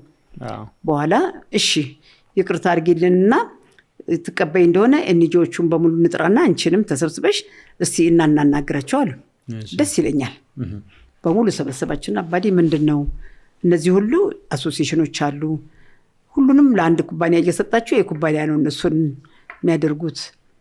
አንድ መኪና የሚላትም እሷ ከኛ ተከራይታ ነው ምናምን ሲል እጃቸውን አውጥቶ ልጆች መኪና ተከራይታ አይደለም በአህያም ትወሰድልን፣ እኛ የምንፈልገው እቃው ደረሰ ነው። እናንተ መቻችሁ ጠይቁናላችሁ። አንድ ጊዜ ከሆነ ነገ ሁለተኛ ዋጋ ጨመረ ቢሏችሁ አትመጡም፣ ወደ ጨምሮ ትሄዳላችሁ። እሷ ግን ከስራም ቢሆን እንደዚህ ነው ማረጎ እኔ እንዳው ዲሌይ አድርጌ በከስር ከስሬ ነው ሞር ተከፍዬ፣ ምክንያቱም ሁለተኛ እንዳላጣቸው። የመጀመሪያው ላይ ያገኘው ሁለተኛ ከፍላለሁ። ሁለተኛ ነገር አንድ ነገር አይጎልም፣ ትከታተላለች፣ ሁሉ ነገር እያየች ነው የምትሰራው። እሷ ስራውን ጠይቀናለች፣ ትመጣለች። እኛ በራቸው ሄደን ሁሉ ቀና እንኳን ስንነግራቸው እንኳን አይመጡም። ስለዚህ ስራውን ስለምታውቅ ነው ይቅርታ አድርጉልኝ። ስላቱ አባዲ አያችሁ ስራቸውን አስተካክሉ። እንደዛ ያሉ ቀን እነሱን አቆምኩና ከድሬዳዋ ከሐረር መውሰድ ጀመርኩ ኮንትራት። መኪና ማለት ነው ከሌሎች አሶሲዬሽን ያው ከሐረር ከዛ ቀጥታ ወስዶ ከድሬዳዋ ይቀላል ለጅቡቲ ደርሶ መምጣት። እኔ ከነሱ ነበር መወስደው። ተውት እስቲ ቁጭ በሉ አሁን እናንተ ሄዱና ይስጧችሁ። በዚህ አይነት ነበር ትራንስፖርት ስራ የነበረው። የሚገርም ነው። በጣም ሰፊ ታሪክ ነው። ባለቤትሽ ተመለሰ ግን ወደዚህ? አልተመለሰም። ግን እንደዚህ የሆነ እስከ መጨረሻ ይረዳኝ ነበር። በጣም የሚያሳዝነ በእኔ ምክንያት ስትሮክ ያዘው። በጣም ይወደኝ ነበር። እኔ ነበርኩ ፈላጭ ቆራጭ የሌለውን 6 ወር ለንደን አሳምሜዋለሁ። እንደዛም ሆኖ ልጆቹ መጀመሪያ ይዞብኝ ነበር። ከእናት አለይም ብሎ ሰጠኝ እና አንዱም ውጭ ወላት ላኩት፣ ሌላውም እዚህ ትንሽ ሃይ ስኩል ጨርሶ እንደገና ሄደ። ከተማሩ በኋላ ነው የመጡት። ያው እንግዲህ ሀገር እናንተ ነው የተማሩት። እና ሁሉ ጊዜ ጥሩ ኮንታክት አለኝ። ምንም እንደ እስላም ህግ ሌላ ሚስት ነበረችው ከኔ በፊት፣ ግን እነሱ ሚስቶችም የኔ ወዳጅ ነበሩ። ምክንያቱም ኩምቢ አይነት መኪና ነበር የሚሉት። ገንዘብ አለ ለምን ኩምቢ ነዳሉ ብዬ ጥሩ መኪና እየገዛሁላቸው እንዲማሩም እያረኳቸው በጣም ይወዱኝ ነበር። እነሱ እስከ መጨረሻ ድረስ አብረን ነበር አሉ፣ እስካሁንም አሉ። እና እስካሁንም ጥሩ ኮንታክት አለን። ልጆቹም ይጠይቃለን። ግን አልተመለስኩም። ተመለሽ ቢለኝ አልተመለስኩም። እዚህ በቃ ኢትዮጵያ ቀርተሻ ነው። አዎ። ወደ ሌላው ቢዝነስስ እንዴት? ኦኬ ይሄንን ትራንስፖርት እያደረኩኝ ኦኬ መጀመሪያ ያንን ትራንስፖርት እያደረኩ ታጠቅ ጨረታ ፕራይቬታይዜሽን ፕራይቬት ይሆናልና በጨረታ ይሸጣል፣ የሚፈልግ ሰው ይግባ ተባለ። እሺ። እና ሳየው ኢትዮጵያ ውስጥ ምንም ቆንጆ ያኔ እንትን ኢኮኖሚ ነበር፣ መንግስት ወሰደው እና ምናምን ትልቆቹ እና ሌሎቹ ኪዮስክና ሽሮ በርበሬ የሚሸጥበት ነው። ምንም ዕቃ የለም። የምፈልገው ነገር ከኬንያ እያመጣሁ ነው እንጂ ምንም የለም። ከዛ በኋላ እኔ ለምን አልጫረትም? አልገዛም። ቦታውም ጥሩ ነው፣ ይጠቅመኛል አንዳንድ ነገር አልኩና ተጫረትኩኝ። ብቻዬን ነበርኩ የተጫረትኩት። ለምን ሰው እንትን እያደረገ ያኔ በቃለ ሞላም እዛ አጠገብ ምናምን ነበርና እነሱም ጋር ችግር ስለነበረ የእነሱን የኢህአዴግን ነገር አንገዛም፣ የሰውን ነገር ቀምቶ የሚባል ነገር ስለነበር የተጫረተ ሰው እንገለዋለን ምናምን እያሉ ነበርና እኔ ምን ያደርጉኛል ብዬ ተጫረትኩ። ብቸኛ ተጫራች ብዙ ጊዜ ያፈርሳሉ፣ ሌላ ይምጣት ብሎ መለስ ነው። ብቻዋን የተጫረተች ጉብዛ መውሰድ አለበት ተባለ። በዛን ጊዜ 600-700 ሺህ ብር በጣም ብዙ ነው። እና እንደዛ አድርጌ ጊዮን 1 ሚሊዮን ነበረበት ጊዜ ነው ተሰጠኝ። ሽሮና በርበሬ ምናምን ነበር የሚሸጠው፣ ግን ያን ሁሉ ለውጭ አድርጌ ታጠቅ ሱፐርማርኬት ነገር ነው። ታጠቅ ነበር። አዎ ታጠቅ ያሉት ያው የኢህአዴግ ማን ነው የደርግ ስለሆነ ነው ያን የእንትን ስም። ሌላም እኮ ነበር ታጠቅ እዚህ እንትን ነበር ወታደር ካምፕ ታጠቅ የሚባል ነበር። ወደ አሁን ኢንዱስትሪያል ዞን ነገር ሆኗል። አሁን ኢንዱስትሪያል ዞን ሆኗል። አዎ ይሄኛው የታካዬ ነው። የኔ ጊዮን አጠገብ ያለው ነው። ጊዮን አጠገብ። አዎ ቻይና ሬስቶራንት ጎን እሱ ነው። እና ከውጭ ሌላ አገር ሄጄ ዕቃ ሳስመጣ እኔ ራሴ ነበርኩ ማመጣው ኢምፖርት ማድረገው። ኢትዮጵያኖች እንደዚህ የሚነግዱ ሲኖሩ የሄዱና ኢትዮጵያኖች ምን ወሰዱ ብለው ያንን የወሰደውን አይነት ነው መሰለኝ የሚወስዱት። በኋላ ሰዎቹ እዛ ያሉት እኔን ገዝተዋል ኢትዮጵያኖች ሲሉ፣ ታዲያ እነሱ የወሰዱትን ለምን ወስዳለሁ? የሌለ ነገር ነው የምፈልገው። እነ ኑድል ነገር ምናምን አለ አይደል? የሌለ የዳቤት ሱካር፣ የዳቤት ጨው፣ ብዙ የሌለ ነገር ነበር የማመጣውና በጊዜው በጣም የታወቀ ሱፐር ማርኬት ነበረ፣ ብዙ ዓመት ይሰራል። ያንን እያደረኩኝ ሀዲያ ሱፐር ማርኬት አይደለ? አዎ ሀዲያ ሱፐር ማርኬት ብዬ በስሜ ነው ያደረኩት። በነገር ላይ ሀዲያ ሲል እነ ተስፋዬ አቢሶ፣ በየነ ጴጥሮስ ምናምን የሆሳዕና የሀዲያ የእነሱ መስሏቸው በስማችን አረግሽ ብሎ ሁሉ ስጦታ ሁሉ ይዘው መጥተውልኛል። ግን ሀዲያ የአረብ ስም ነው፣ ስጦታ ማለት ነው። ስጦታ ማለት ነው። እና ከዛ የመንግስት እርሻ ፕራይቬት ሊሆን አናውንስ ሲያደርግ ኦሮሚያ በየክልሉ ሲያደርጉ ኩማ ደመቅሳ የኦሮሚያ እንትን ነበረ፣ ፕሬዚደንት ነበር። ለምንድን ነው ከተማ ውስጥ የምትቀመጡት እናንተ ሴቶች ገብታችሁ ለምን እርሻ ውስጥ አትገቡም ሲሉ ኢንተረስት አደረገኝ። ለምን ይሄንን የድርቅ እህል ሳመላለስ ብዙን ጊዜ የተበላሽ ንቅስ እህል ላዩ ላይ ምናምን ያለ ነው የሚመጣው የሚሄደው እና ለምንድን ነው እሱን እንትን ማትገቡት? ፕራይቬታይዜሽን ሊሆን ነው። እሺ ያልኩኝ። እኔ ወይዘሮ ሂሩት አሁን ምክክር መድረክ ያለች እሷ እና እነ ወይዘሮ መኪያ ቡልቡላ ምናምን የሚባሉ የታወቁ ትልቅ በነገር ላይ ነው። ወይዘሮ መኪያ በጣም ጎበዝ ገበሬ ነበረች። እሷ እንትን ሁሉ ያመጣች ያኔ ኮምባይነር ምናምን የመጀመሪያዋ ነች ያደረገችው ከውጭ አምጥታ እና እሷ ሁሉ ነበርና አብረን እንትን ስል እኔ ወለጋ ላይ 500 ሄክታር ሰጠኝ። እሱን እንደወሰድኩ አሰብኩና አቶ በላይ እጅጉ ይባል ነበር፣ የግብርና ሚኒስተር ዴታ ነበር፣ የድሬዳዋ ሰው ነው በነገር ላይ። እና ሄድኩኝና አቶ በላይ ከገበሬ ጋር መጋፋት አልፈልግም እና ምን እንዳው ቻሌንጂንግ ነገር የምወደው እድሜ ልኬን ሁሉ ነገር ቻሌንጅ ሰራው ከኃይለኛ ስራ ነው እና እባክህ ምን ልስራ ስለው ምርጥ ዘር ፕራይቬት ሊሆን ነው ለምን አትመዘገቢም አለኝ። አላውቅም ትረዳኛለህ? ችግር የለም። እንዳውም አቶ አዲሱ ለገሰ ነበሩ ያን ግብርናው ምናምን የያዙት በሚኒስትር ሳይሆን በአማካሪ በምናምን እና እሳቸውን ይሄንን ነገር ያመጡት ሊረዱሽ ይችላሉ እንትን ይላል ደስ ይላቸዋል እና ግምቢያል። እሺ ላይሰንሱን ወሰድኩ። ስቱር ያስፈልጋል አሉኝ። ስቱር ተከራየሁ እና ለመዝገብ ምን አሉኝ፣ ለማበጠር የኢትዮጵያ ምርጥ ዘር በክፍላችሁም ቢሆን ያበጠርላችኋል እስክትዘጋጁ ድረስ። ይሄን ደግሞ ጥሩ አድርጋችሁ ከሰራችሁ ደግሞ ግብርና ሚኒስቴር ይረዳችኋል፣ ታከፋፍላችሁ ለገበሬ ይተዋወቅላችኋል ተባለ። አሁን እንግዲህ ምርጥ ዘር ምንድነው የሚያደርገው የነበረው እስካሁን ድረስ? ዘር ይሰጣል እንደ አውት ጉሮወር። ያንን ዘር ይከታተላል። ሁሉ ነገር የሚያዩ እሱ ነው፣ ያሰራል። አንተ ስትጨርስ መጥቶ ይወስዳል። ካንተ ይወስድና ያስበጥርና ድሬስ አርጎ አስመርምሮ ታጋርጎ በትንሽ ከረጢት አርጎ በሱ ስም ያከፋፍላል። እና ብዙዎቹ እንደዛ የሚሰሩ አሉ። ዋጋው ከኖርማሉ በቆሎ ወይ ከኖርማሉ ስንዴ 3 ጊዜ ጥፍ ነው የሚሰጠው ለገበሬ። ጥሩ እየሰራን ነው። ለምንድን ነው እኛ ብቻችን አሁን ማበጠሪያ ምናምን ጣጣ ውስጥ የምንገባው አሉ። ግቡ ባካችሁ ላይሰንሱ ሰዱ ብቻዬን ሆንኩ ስላቸው ራሶች ጉዳይ ብዬ ራሴ ጀመርኩ። ኢትዮጵያ ምርጥ ዘር አበጥርልኝ ስንላቸው ጊዜ የለንም ምናምን ማለት ጀመሩ። እንትኑን ድሬስ ለማድረግ ሁሉን ነገር በኋላ ማበጠሪያ ራሴ ገዛሁ። ማስበጠር ጀመርኩኝ። ድሬስ ራሴ ያደረግኩኝ። ከዛ ደግሞ ዘር ሲሰራ በኋላ መጣበታለሁ። ከየማሳው ላይ 400 ሜትር በየአካባቢው መራቅ አለብህ ፖሊሽን እንዳይኖርና አንድ ላይ እንዳይዳቀል ከሌላ ዘር ጋር እና ያንን ሁሉ እየራቅ መስራት አለብህ። ያን ሁሉ በደንብ እየተከታተልኩ ምን ብዬ ሰራው። ከዛ ሬጉላቶሪ ቦዲ ይመጣል ያያል፣ በየጊዜው ያያል። ስትዘራ ስንት እንደራቅ ሁሉ መጥቶ ያያሉ። ከዘራ በኋላ አበባውን ደግሞ መንቀል አለብህ። ከስሩ ትነቅላለህ እንዲሆን በቃ እንትን እንዲል ሴቱ እንደገና እንዳይዳቀል። ከዛ ያ ሴቱ ነው እንደበቅሎ እንትን የሚለው እና ካደረግክ በኋላ ደግሞ ታስበጥራለህ፣ ድሬስ ታደርገዋለህ በመድኃኒት ኬሚካል።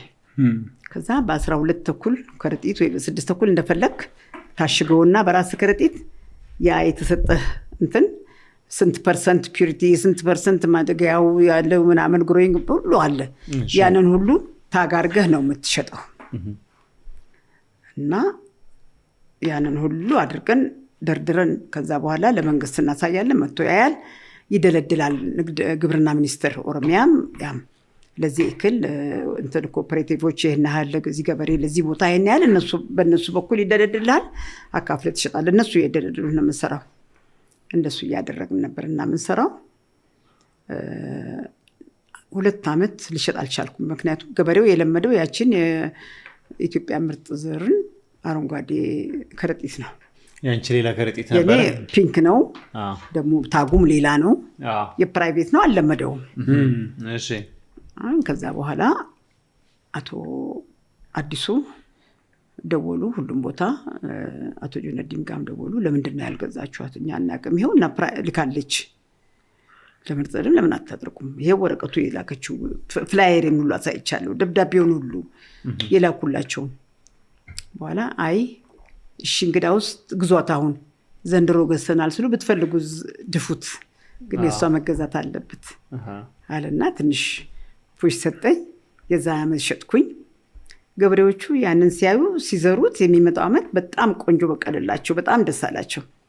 ከዛ በኋላ እርስ በርሳቸው መነጋገር ጀመሩ። እንዳው የዛ ቀይ ከረጢት ብሉኝ ይላል።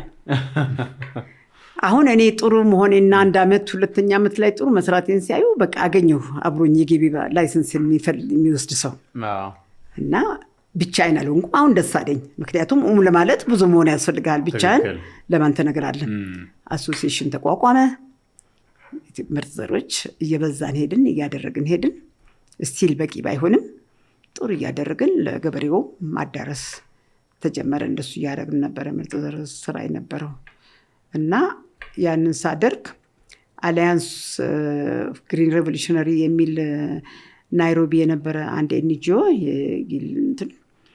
የእሱ ወደ $190,000 ገበሬዎቹን እንዳሰለጥን ምርጥ ዘር ኳሊቲ ሲድ እንዲዘሩ። ለምን ምርጥ ዘር ብሉ ሳይገዙ ዝም ብሎ ኖርማል በቆሎ ወይ ስንዴ ሲዘሩ የሚያገኙት ምርት ከዚህኛው በጣም ያነሰ ነው።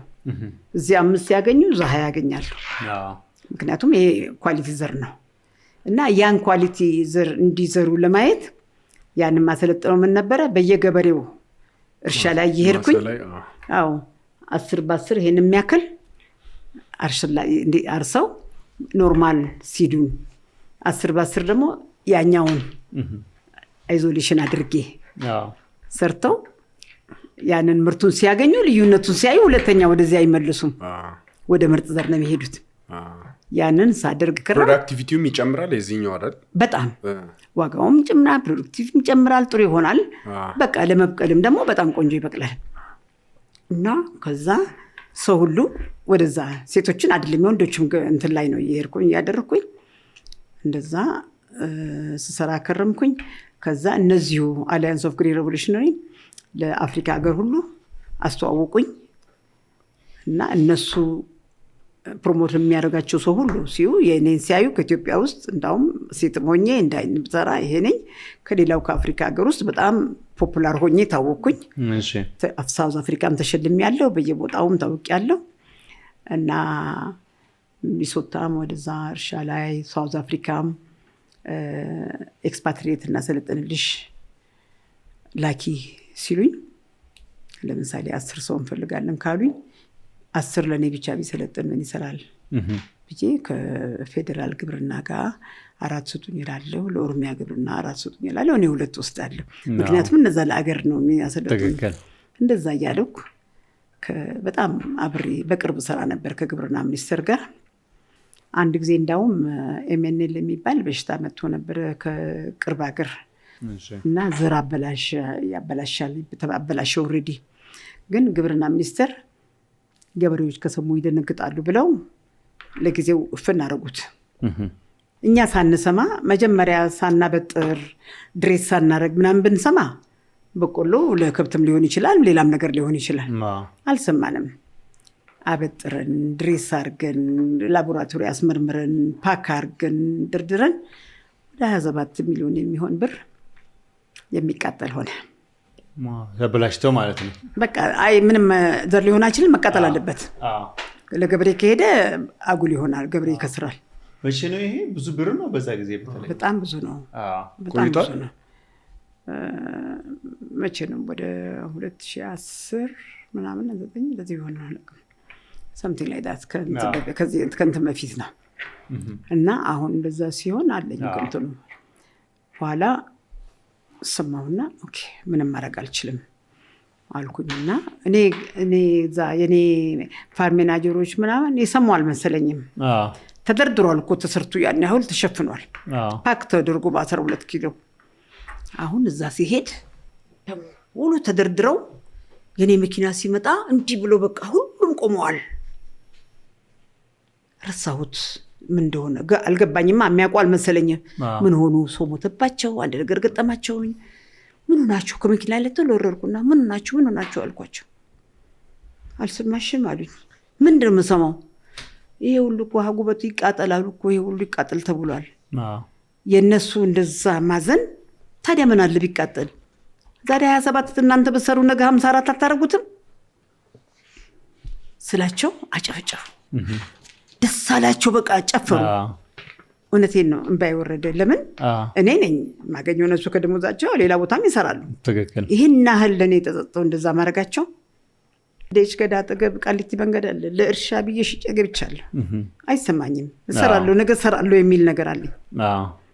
እና ደግሞ እንደሚሆንኩት በዚህ እድሜ ብዙም ያልታመምኩት ለዚህ ነው። ዛሬ ተቃጠለ ነገ ሲሉ እንቅልፍ ይወስደኛል። ምንም ችግር አለ ነገ እሰራለሁ የሚላል እንደዛ አይነት የእግዚአብሔር ስጦታ አለኝ። እና በሱ አይነት ነበር እሱን ስሰራ የነበረውና ከዛ በ2011 ጉሙዝ ገባ። ከዛ በፊት ደግሞ ዓለም ገና አበባም ነበረኝ እንደለም እሱን እነግራለሁ። ዓለም ገና ላይ ደግሞ እንትን ቬጂቴብል ስትሮበሪ ግሪን ቢን ሰርቼ ኤክስፖርት ሁሉ ጀምሬ ነበር።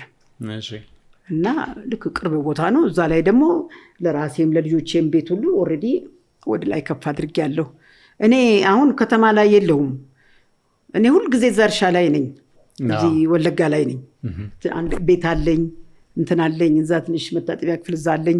የሜናጀሪው ቤት እዛ አጠገባችን እና እዛ ሰዎች ሁሉ ሲመጡ ለዛ ትምህርት ቤቶቹ ፉትቦል ቲም አለኝ ለነሱ ለሴቶች ብዙ ነገር በቃ ከና እነሱ ሲመጣ እኔ ሃይ ስሉ ከኔ ጋር ሲቀመጡ ምናምን ከተማው ለኔ በቃ ያ ነው።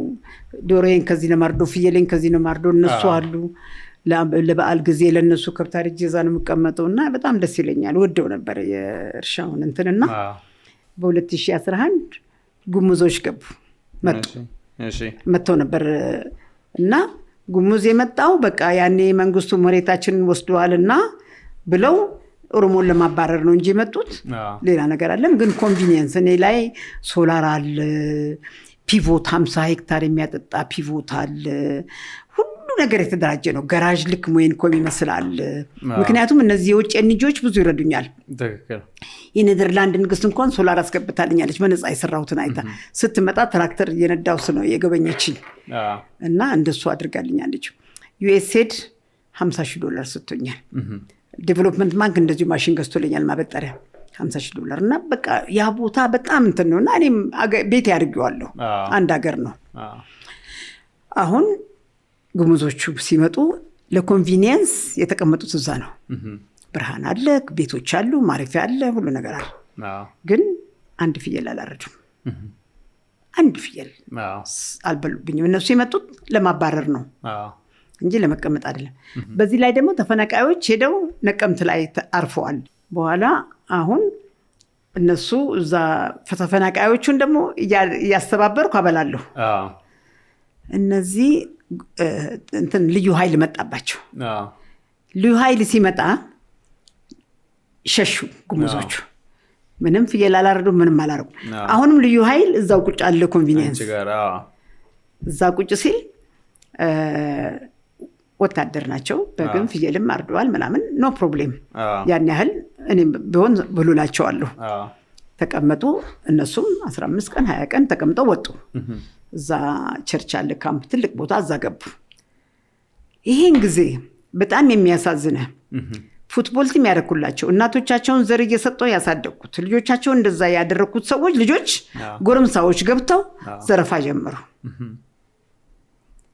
የዘረፉት ደግሞ የኔዎቹ ናቸው። የአርሲ ልጅ ሴት ብቻ ለምን ይሮጣል የዚህ ለምን አይሮጥም ብዬ እንትን ትሬነር ሁሉ ልኬላቸዋለሁ። እና ብሬ ነው ያለው ሁሉ ጊዜ ሴቶቹን እንደዛ ቅድም እንደነገርኩ ባለ መሬት እንዲሆኑ ሁሉ አድርጌያለሁ። አሁን አንዴ ዘረፉ፣ ሁለተኛ መጡ፣ አቃጠሉት። ፓይፕ ሁሉ ከመሬት 4 ኪሎ ሜትር ነው የቆፈርኩት። መኪናና ትሬለር ይሄንን ሳመጣ ፒቮቱን ሳመጣ ወንዝ አለ ማለፍ አይችልም። ማዘጋጃ ቤት ለምኜ ፎርክሊፍት ምናምን አንጡልኝ ተካከልኝ መኪና እንዳልፍ ብላቸው ልክፈል ብላቸው እምቢ አላሉ። እሺ አላሉኝም። ከሆሳና ወደ 300-400 ሰራተኛ አንጥቼ ድንጋይ ደልድዬ ነው መኪናዎቹ ያለፉት። ያን ያህል ሰርቻለሁ። በዛ ግርልህ ነው። እና አቃጠሉ። ካቃጠሉ ወሰዱ፣ ፓይፑን አወጡ። ከዛ በኋላ ከልማት ጋር ከፖሊስ ጋር ከምን ጋር ወሰዱኝ አንድ ቀን ለማየት። በቃ ሁለተኛ እግሬ እዚህ አይደርስም አልኩ። ምክንያቱም ልጆቼ ብዬ እንደዛ ያሳደጋቸው 30 ዓመት አብሬ የኖርኩ ሰዎች እንዴት እንደዚህ ሊያደርጉኝ ይችላሉ? ኦልሞስት 29-30 እና በሩ መስኮቱ የለም እኮ ሁሉ የለም፣ ባዶ ክፍሌ አብረን ቁጭ ብለን ቡና የምንጠጣበት ወንበር የለም፣ ምን የለም፣ ሁሉ ልብሴ ሁሉ የለም። እዛ ባዶ አድርገውታል። ፒቮቱ ምን ባዶ። በቃ አልመለስም እዛ ሁለተኛ አልኩኝ። ከዛ በኋላ መንግስትም ወጣማ ከፈለግሽ እንደገና ስሪ እንደዚህ ያርጋል። እኔ አልመለስም። ልማት ባንክ ሰው እናምጣና ካንቺ ጋር የሚሰራ ያንን ብድር 11,000 ምናምን 11 ሚሊዮን ብቻ ነበር እነሱ ላይ ነበረብኝ። ሁሉ ነገር ነበረኝ፣ ፕላንተር ነበረኝ፣ ሁሉ ነበረኝ። እና ያን ያደርጉን ሌላው ወደ 90 ምናምን ሚሊዮን የኔ ነው። እና ደግሞ ያን ሁሉ አመት የለፋሁት እዛ። ትክክል። እኔ ከዚህ ነኝ 10 ሰዓት 11 ሰዓት ከዚህ ሀገር ተነስቼ እዛ ሄዳለሁ። ያመት ባለ እዚህ ተቀምጬ አላውቅም። 1 ወር 2 ወር እዛ ተቀምጬ ነው የምመጣው። አዲስ አበባ አገሬም አይደለም እንደኔ። እና ለኮሚሽነር ፖሊስ ሁሉ ስንነግር ምን ማድረግ አንችልም ይሄው እየገቡ ነው፣ እየደወሉልኝ ነው፣ መኪና እየጫኑ ነው፣ እንዲህ እያደረጉ ነው ስንሉ ነው ምንም ማድረግ አልተቻለም። እና በቃ አሁን ግን እነሱም ተፈናቀሉ። ቤት የላቸው፣ እኛ ጋር ልጆቻቸው ይሰራሉ፣ እነሱ ይሰራሉ፣ ምን ይላሉ፣ እዛ ነበሩ። አሁን ቤት የላቸው፣ ያ ቦታ ወደመ እና እነሱም ተበታትነው በየቦታው ቀርተዋል።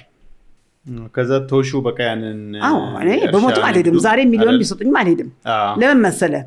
እኔ የብሩ አይደለም አይታል 27 ሚሊዮን ስለ ሁለተኛ ተክቻለሁ። ሌላም እንደዚህ አድርጌያለሁ። ዓለም ገናም እንደዚህ ጨርሻለሁ። ግን ብኖር እኔ አንተ ልጄ ነብይ አብረን እየቁጫልን እያደረኩ ከውጭ ሀገር ሲሄድ 10 ሻንጣ ለምኜ ከፈረንጆች በሙሉ አዳዲስ ልብሶች ኢትዮጵያን ኤርላይንስ ባከ ግማሽ ዋጋ አድርግልኝ ብዬ ለነሱ ነው ማለብሰው። ሰው ሁሉ አብደሻል። ከከተማ እኮ 10 ኪሎ ሜትር ቤት ከተማ ሽጦ እዛ ይገባ ይሉኛል። ከተማ ምንድነው? እዛ ነው ኑሮ። ህንጻው መሸሹም ያንን ለማስፋፋት ነው ማስፋፋት እና እንትን ለማለት ነው። እና ያንን ያደረኩት እኔ በህይወቴ ያልሰራው ስራ የለም። ምን አልሰራሽም ብትለኝ ይሻላል ምን ሰራሽ ከምትል። እውነቴን ነው። እንጀራ ጋግሬ ሸጫለሁ፣ ልብስ ሰፍቻለሁ። እናቴ ጥልፍ ጥልፊት ላይ ነበር፣ እንዲህ አርጊት ላይ ነበር። ከልጅ ሆኜ ሁሉ ነገር ሰራለሁ። እና እድሜ ልኬን እንደሰራው ስለሆነ ከዛ አሶሲዬሽን ውስጥ ደግሞ ገባሁኝ። ኢትዮጵያን ውመን ኤክስፖርተር አሶሲዬሽን እናቋቋምኩ። መጀመሪያ የጠቅላላ የኢትዮጵያ ትሬድ አሶሲዬሽን ምናምን ነበር። በዛ የኤክስፖርት አሶሲዬሽን እናቋቁም ተብሎ ወይዘሮ ታደለች የሚባሉ አርፈዋል። እሳቸው ነበሩ መጀመሪያ ፕሬዚደንት። እሳቸው ሲወጡ እኔ ምክትል ሆንኩኝ። ያን እየሰራን እያለ እንደ በነገር ላይ ለእርሻም ለሌላ ጉዳይም ውጭ ሲሄድ ኢትዮጵያ ውመን አሶሲዬሽን የሚባል አሶሲዬሽን አለ ብዬ ይሄንን ነው አድቨርታይዝ ማድረገው። ያን ጊዜ የሌላው ውመን አሶሲዬሽኖች የኢትዮጵያ ውመን የነሱ አባል እንደሆነና አብረን እንድንሰራ ያስገቡናል። ስለዚህ ከግራሳ ማርሼል ትረስት የማንዴላ ሚስት የሳውዝ አፍሪካን በሙሉ ሴቶቹን አብሮምን የዛንም ሪፕሬዘንት ያደርጋል ኢትዮጵያ ውመን ኤክስፖርተር አሶሲዬሽን። ኢዩኤክስ የሚባል ኬንያ ውስጥንም ያደርጋል። ከዛ ደግሞ ቢዝነስን ፕሮፌሽናል የሚባል በዓለም ላይ 125 አገር ከበር የሚያደርግ 42 አፍሪካ አገርን የያዛለ መጀመሪያ እንደ የኢትዮጵያ ብቻ ፕሬዚደንት ነበርኩ የኢትዮጵያ ቢዝነስመን። በኋላ ግን የ42ቱ አፍሪካ ሪጂናል ኮኦርዲኔተር አድርገውኝ ለ3 ዓመት ያንን ሁሉ እያዝኩ አብሬ በቢዝነስ ስራ ነበር። አሁን 3 ሴፕቴምበር ላይም አልጄሪያ ነበርኩ የቢዝነስ ትሬድ ሚቲንግ ላይ እንደዛ እየሰራን ነው። የአበባውስ እንዴት ሆነስ? የአበባው ላይ የመጀመሪያው ነበርኩ። ጥሩ እየሰራ ነበር። ግን ከአንድ ህንድ ጋር ነበረ ሼር ሆልደር የሰራሁት።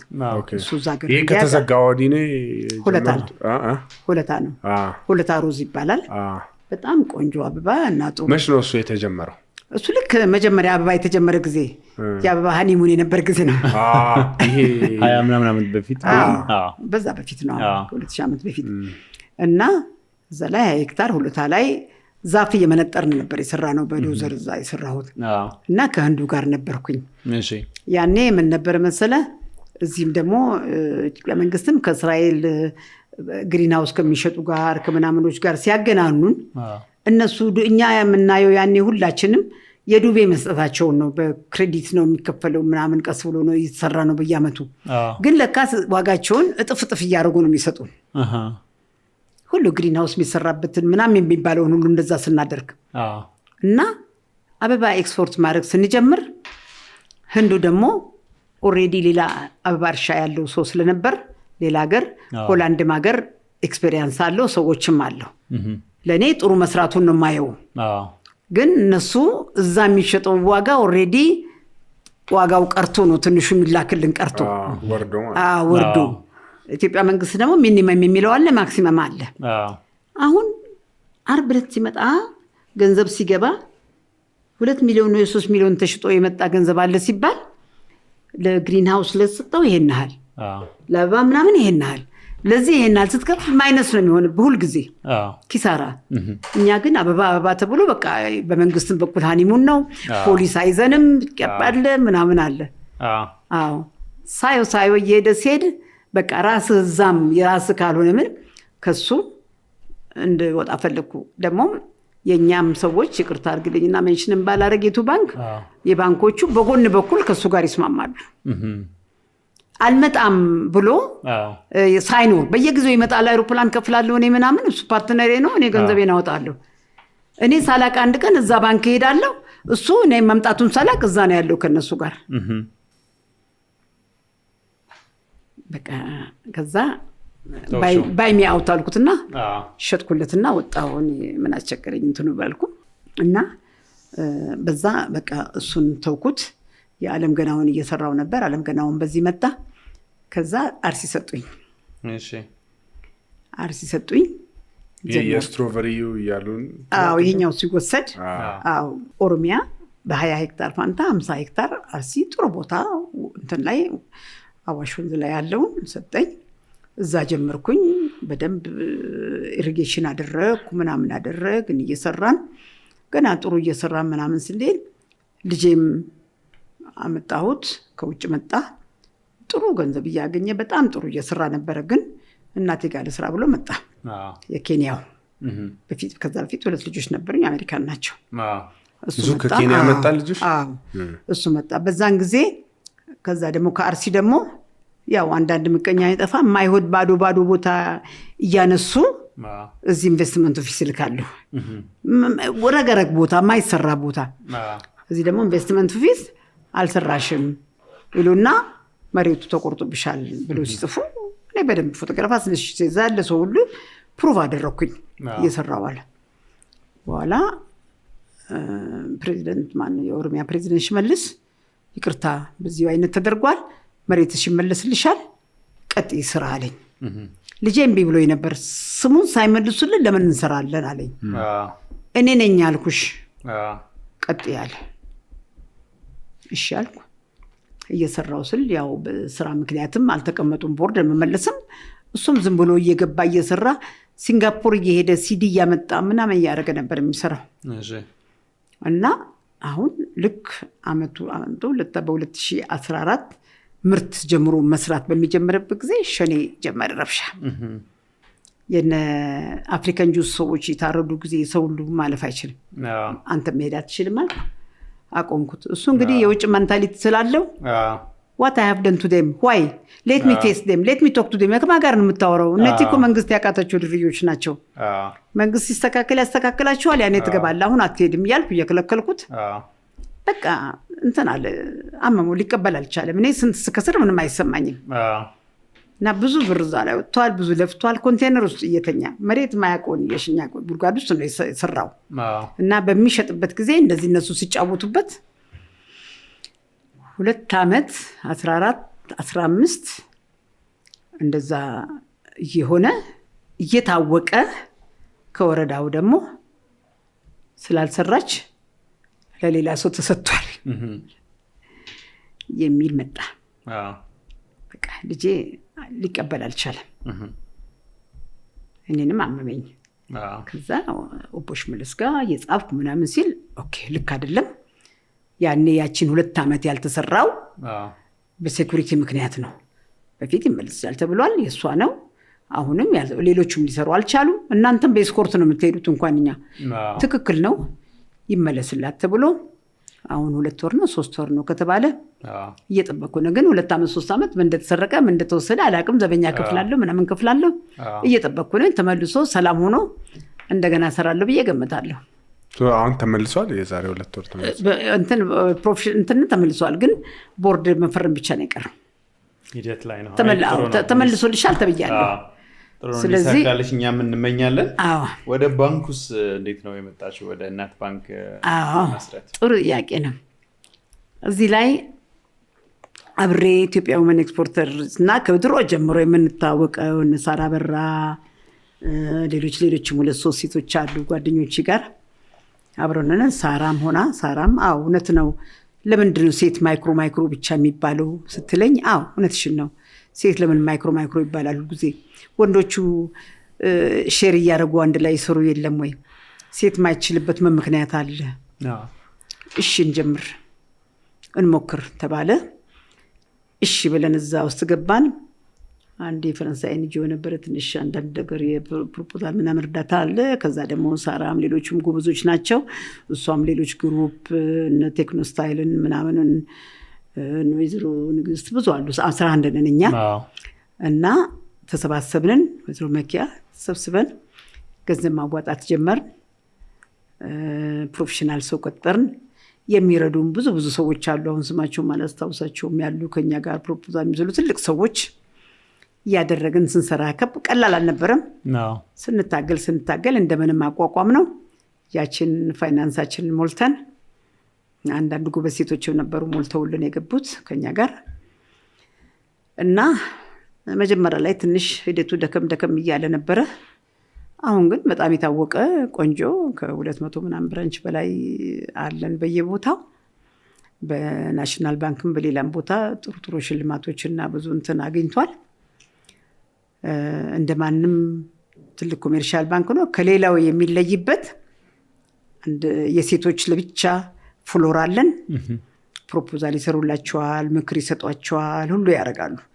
ሌላው ደግሞ ሼር ሆልደሮች ብሎክ አካውንት ላይ ገንዘብ አስቀምጠን ያ ብሎክ አካውንት ኮላቴራል ለሌላቸው ስራ ለሚጀምሩ ሰዎች እንደ ኮላቴራል እየሆነ እየረዳ ብዙዎቹን ሴቶች እንዲቋቋሙ አድርጓል። አሁን በስልጠናውም እያሰለጠነም ብዙ ቦታም እርዳታ እያደረገ በጣም በጥሩ አንደኛ በሆነ ደረጃ ላይ እያለ ነው። በጣም ትልቅ ስራ ነው። ባንክ 12 ሴቶች ናቸው ያቋቋመ ኢኒሺዬሽን የጀመራችሁት? ወደ 3 ምናምን ሰዎች ነን ስናወራ መጀመሪያ። ከዛ በቃ እኛም እሷም የምታውቀውን የማውቀውን እያመጣን አብረን ከዛ በኋላ ከኛ የበለጠ ውስጡ እንዳው እስከ መጨረሻ ዲቮትድ ሆነው እኔ እንኳን ብዙ ጊዜ አልነበርኩም እርሻ ነኝ። ዲቮትድ ሆነው ሰርተው እስከ መጨረሻ ተስፋ ሳይቆርጡ አብረን ሆነን ሰራን። ያው ጨረሰን። እኛ ከኋላም አይዟችሁ እያል እንደነሱም እያደረጉ ማታ ቤታቸው ሳይገቡ እያመሹ ምን እያሉ እያደረጉ ብዙ ሰርተዋል። ቅድም መጀመሪያ ስትጀምሪ አንስተሽ የነበረው አባትሽ አዳኝ ነበሩ ስትይ ምን ማለት ነው? የዛኔ አዳኝ ማለት ምን መሰለህ? ተኳሽ ነው። እሺ የአውሬዎች የሚያድን ሌላ ያድናል። አይምሮ ላይ ቀርቶ ነው እሱ። እንዳውም መሆኑ ቀርሞኝ ነው። በነገርህ ላይ አባቴ የጣሊያን ጊዜ ታንኮች ወደ ኡጋዴ ምናምን ወደዛ ተጥሎ ተሄደው ነበር። እሺ እና የሚያነቃንቅ ሰው አልነበረም መሰለኝ ነርቶ አምጥቷል።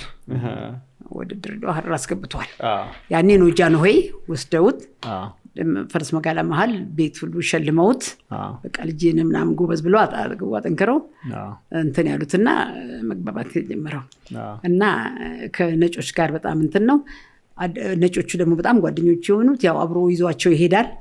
አድኖ ሲያመጣም ይሄ ከርከሮ ምናምኖቹን ለፈረንጆች ይሰጣል። ሌሎቹን ደግሞ አጋዘኑን ምድቀው ምናምን ያመጣል።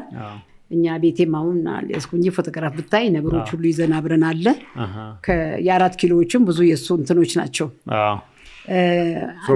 እና አባትና ምናምን ሲተኩስባቸው ሲሸሹ ወይ ሲገላቸው ልጆቹን እያመጣ እኛ ቤትም ነብሮች ጋር ነው ያደግነው። ቤት ውስጥ እንደ ውሾች ነብሮች ነበሩ የሚያድጉ። እውነት አንቺ መስታስተውሹ? አለ ፎቶግራፍ ላይ አለ። ይሄን ፎቶ ማየት አለብን። ሾው ካለቀ በኋላ ፍራንስ ጅልክ እና አለ ለእንትኖችም ያደርጋል። አጋዘንም ሲያመጣ ለጎረቤት ያድላል። በጣም ጠፍጣል ምናምን ይላል። እረኞቹም የበቆሎ እንትን እሸት ሲደርስ አጋዘኖች ሲበሉባቸው ይመጣሉ። ጎንጂና ግደልልን አስቸገሩን ይልና ሄዶ ይገልላቸዋል። ከዛ በኋላ የጃንሆይ የአደን ምናምን ኃላፊ ያደረገው የዱር አራዊት ሰው እንደዚህ ዝም ብሎ እንዳይገል ኃላፊ ያደረገው እነ ፕሬዚደንት ቲቶ ምናምን ሲመጡ እሱ ነው አብሯቸው ሄዶ የሚያስጎበኘው የሚያያቸው የነበረው። ምንድነው የምንሸልምህ ሲሉት ጠመንጃ ምናምን ነው የሚፈልገው። እሑድ ዕለት እንደ ልጆቹ ቁጭ ብሎ እሱን ሲጠርግ ነው የሚውለው። እኔ ደርግ ሲመጣ ተዘረፈ ሲሉ ሽጉጦቹን ጠመንጃዎቹን ሲወስዱ እሱን ያለቀስኩት። ምክንያቱም ቁም ሳጥን በሙሉ የጠመንጃ አይነት ነው ያለው። እና ጃንሆይ ደግሞ ሲመጡ ጎንጂ ይላል። ድሬዳዋ ሰው ሁሉ ያውቀዋል። ቆዳ ይለብስና ምናምን ይቀበላቸዋል በሞተር ሳይክል ይሸኛል ቮለንቴር እንደዚህ። እና መጨረሻ ላይ እንዳውም ታሞ ሆስፒታል ተኝቶ ድሬዳዋ እሱ አልነበረም ኤርፖርት ጉንጂታል ዛሬ ሲሉ አሞታል ሲሉ ከኤርፖርት በጣ ቤት መጥቶ ነው ያዩት። እና ፈረንሳይ ተናጋሪ ናቸው። ሲያዩን እኛም በፈረንሳይኛ ያናግሩን ነበርና በነገር ላይ አባቴ እንደ ማንም ሰው አይደለም። እናቴ ትንሽ ኮስታራ ነች፣ ጠንካራ ነች፣ ትቆጣለች። ከትምህርት ቤት ስንመጣ ጥልፍ ቤት ምናምን ቤት እሱ ደግሞ ለምን አያጠኑም ለምን እንደዚህ ያደረጉ ነው የሚለው። በራሴ ስለሚያምንብኝ ራሴ እንድወጣ ቅድም እንዳልኩት ሸመንድፌር ሄጄ እንዳደረኩት መንጃ ፈቃድ እድሜ እንትን ብሎት መንጃ ፈቃድ ለመውሰድ ልሄድ ስል ውሰደኝ አልኩት። ምክንያቱም መኪናዎች አሉት የጭነት መኪና የሚሰራ ነበር እና የሚያሳድጋቸው ሾፌሮች አውታንቲዎች አሉ እና መንጃ ሄደው ይለምንላቸዋል ያወጣላቸዋል ፈቃድ። እና እኔ ልፈተን ሲሄድ በጣም ክፉ ሰውዬ ነው እንትን የሚለው አሉኝ። ሀረር የነበረው ፈታኙ በቃ ትንሽ ቮልክስዋገን ገዛልኝና ሂጂና ተፈተኚ ካለፍሽ ይሰጥሻል ካላለፍሽ አይሰጥሽም አለኝ። እሺ አልኩና ውሰደኛ አልኩት። እኔ ለምን ወስሻለሁ አንቺ ሂጂ ከሾፌር ጋር አለኝ። እንዴ ሰውዬው ክፉ ነው አሉ ሲል አንቺ ስራሽን ብቻ አሳይ። ምን ነው ለእነዚህ ሁሉ ትሄደለም ወይ ስል እነሱ ለኑሯቸው ነው መኖር አለባቸው። ተጋፍጦ ቢያጠፉም ይሞቱም መኖር ነገ ሾፌር መሆን አለበት። ስለዚህ ይሞክራል። አንቺ ለቅንጦት ነው ሳትቺ እኔ ነግሬልሽ ብትሞች እኔ አይደለም ያገደልኩሽ አለኝ። እኔ አልወስድሽም የጎንጀ ልጅ አይደለሽም በፈልግ በስምሽ ይወቀው ሂጂና ተፈትነሽ ካለፍሽ አዎ ካላለፍሽ የራስ ጉዳይ እንደገና ትመለሻለሽ። ከሾፌር ጋር ሄድኩ አለፍኩ። መንጃ ፈቃድ ይስል ያ ተሰጠኝ። እዛም ላይ እንደዚህ ነው ሁሉ ቦታ ወደ እንትንም ሲል ልጅ አታደርገው ነው የሚለኝ። አዳሪ ቤት ሆነን ምሳ ሰዓት ይጠፋሉ ልጆቹ ይወጣሉ። አይፈቀድም መውጣት። እንግዲህ ያቺ ሰዓት የቀን ተማሪዎች አሉ በልቶ መሄዱ እዛ ከነሱ ጋር አብሮ አንድ ሰዓት ፍሬንድም ያላቸው ሌላም የሌለው ወንድም ሴትም ሽልክ ይልና ዞር ብሎ ይመጣል። ነይ እንሂድ ይሉኛል። አባቴ ልጄ እንደዚህ አታደርግም አትወጣም አታደርግም የሚለኝ እንዲወጣ ብላ አንድ ነገር በሆን አባቴን አላሳዝነው አላደርግም ነው የምለው። ስለዚህ ያንን እንትን ነበር። ደግሞ እንደ ሄድኩኝ አንድ ሳምንት አዳሪ ያስገባኝና እሱ ፋሚሊ ቤት ተቀምጦ እየጠበቀኝ ነበረ። ያችን አንድ ሳምንት ምግቡ በጣም ሁሉ ነገር በደንብ አለ። ለካስ እሱ አሳማ ብቻ ነው ማትበላው ብሏቸዋል። እኔ ደግሞ እናቴ በጣም ፋናቲክ ነች። እሱ ግድ የለም የቤተ መንግስት ሰዎች እሱ ጋር ይመጣሉ፣ ያርዳል፣ ይበላል። እሱ እኛም እናቴ አባታችሁ እንዳትሆኑ ነው የምትልን እና እንበላም ነበር ምለውና ከዛ ሳይ ሁሉ ነገር ከስጋ ጋር የተሰራ ነው። እሁድ ብቻ አሳማ ስላለ ሌላ ነገር ያደርጉልናል። ፈረንጆች ናቸው። እኔ ስጋ አልበላም እያልኩኝ ሰላጣ፣ ሌላ ነገር ሩዝ በላለሁ።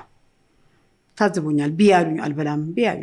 እሺ በሳምንት እንዴት ነች ለማለት መጣና እኔን ሳያናግር በፊት ሄዷል።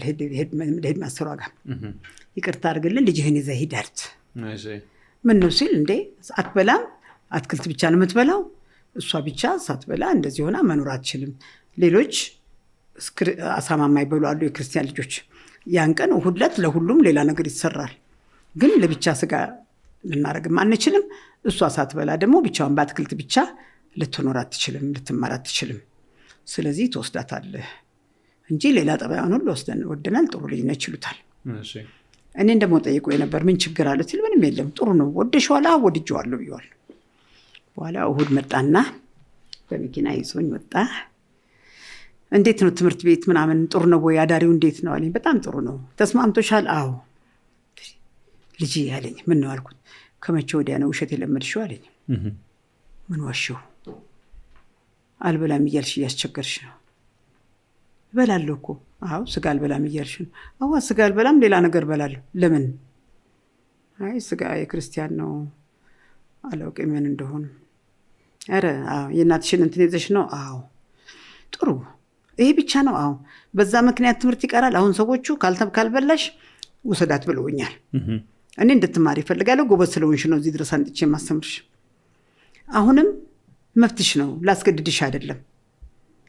መማር ከፈለግሽ ጎበዝ ተማሪ ነሽ፣ አንድ ቦታ ደርሳለሁ ማለት ከሆንሽ ከአሳማ በስተቀር ሁሉ ነገር መብላት ትችያለሽ። ይሄ ሌላ እንትን የፋናቲክ እንትን አይደለም። ቁርአንም ራሱ እንደዛ አይልም። ቄስ ያረደውን ብሉ ነው የሚለው፣ በእግዚአብሔር ያመነውን የሞተ አትብሉ ነው የሚለው። ይሄ ድሮ በእኛ ንጉሥ ሰው እንዳይዋደድ የተደረገ ነገር ነው። ስለዚህ ከፈለግሽ ለመማር በልተሽ ተማሪ። አይ እኔ ምግቡ አለመብላት ይሻለኛል፣ ክርስቲያን ስጋ አልበላም ካልሽ ደግሞ ምንም ችግር የለም። አስበሽ ማታ ንገሪኝ፣ ነገ መጥቼ እጠይቅሻለሁ፣ ትኬቱን ቆርጬ ይዤሽ እሄዳለሁ። ሄደሽ ለእናትሽ እንጀራ ትጋግሪያለሽ። ቅር አላለኝም፣ አልተቀየምኩሽም፣ ፍላጎትሽ ነው ይለኛል። አሁን መልስ አልፈልግም፣ ነገ እመጣለሁ። ሄድኩኝና እዚያ አሁን ሄጄ እንጀራ ልጋግር ሳልማር ልቀር በዚሁ ልመን ስስበድርኩና ማታውን ብልት አደረኩት። ምንም ለውጥ የለውም። ጠዋት መጣ። ምን አትወሽ እንሄዳለን? ፓክ አድርገሻል ወይስ ትቀሪያለሽ? አይ በልቻለሁ። ችለሽ ልጄ አላቀፈኝና በትምህርት ተማሪ አለ። ስለዚህ የሱ ማን እንደሆነ ያደረገኝ የሱ የኔን እንደዚህ ፑሽ ማድረግ ነው። በትክክል አንኳክተሽ ራሱን ጠይቂው ባለቤቱን ሌላ ጠይቂ የሚለኝ እንደዚህ ነው።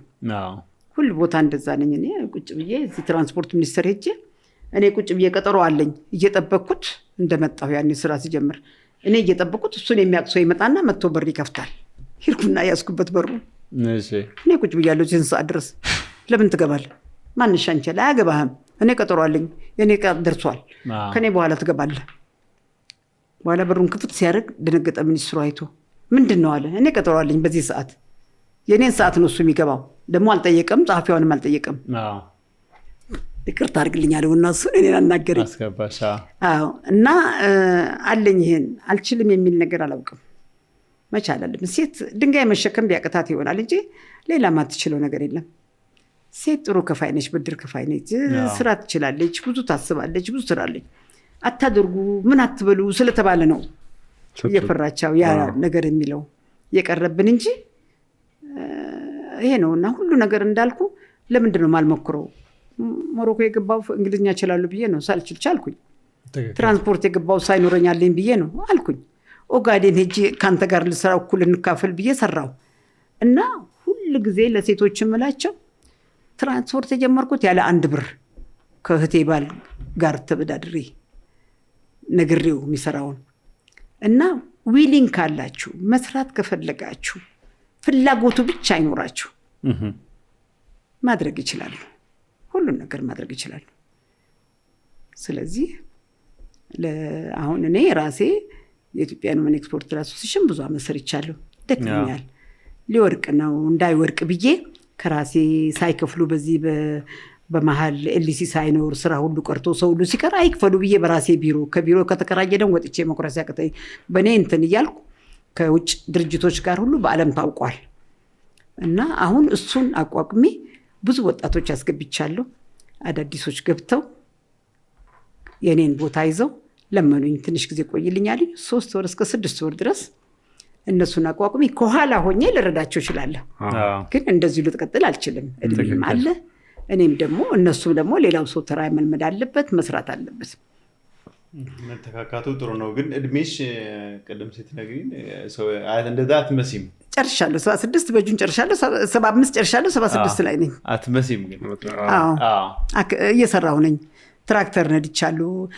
ትራኮች ከአሚቼስ አለኝ ፎቶግራፍ እኔን እየነዳሁ ነው የመጣሁት ከተማ።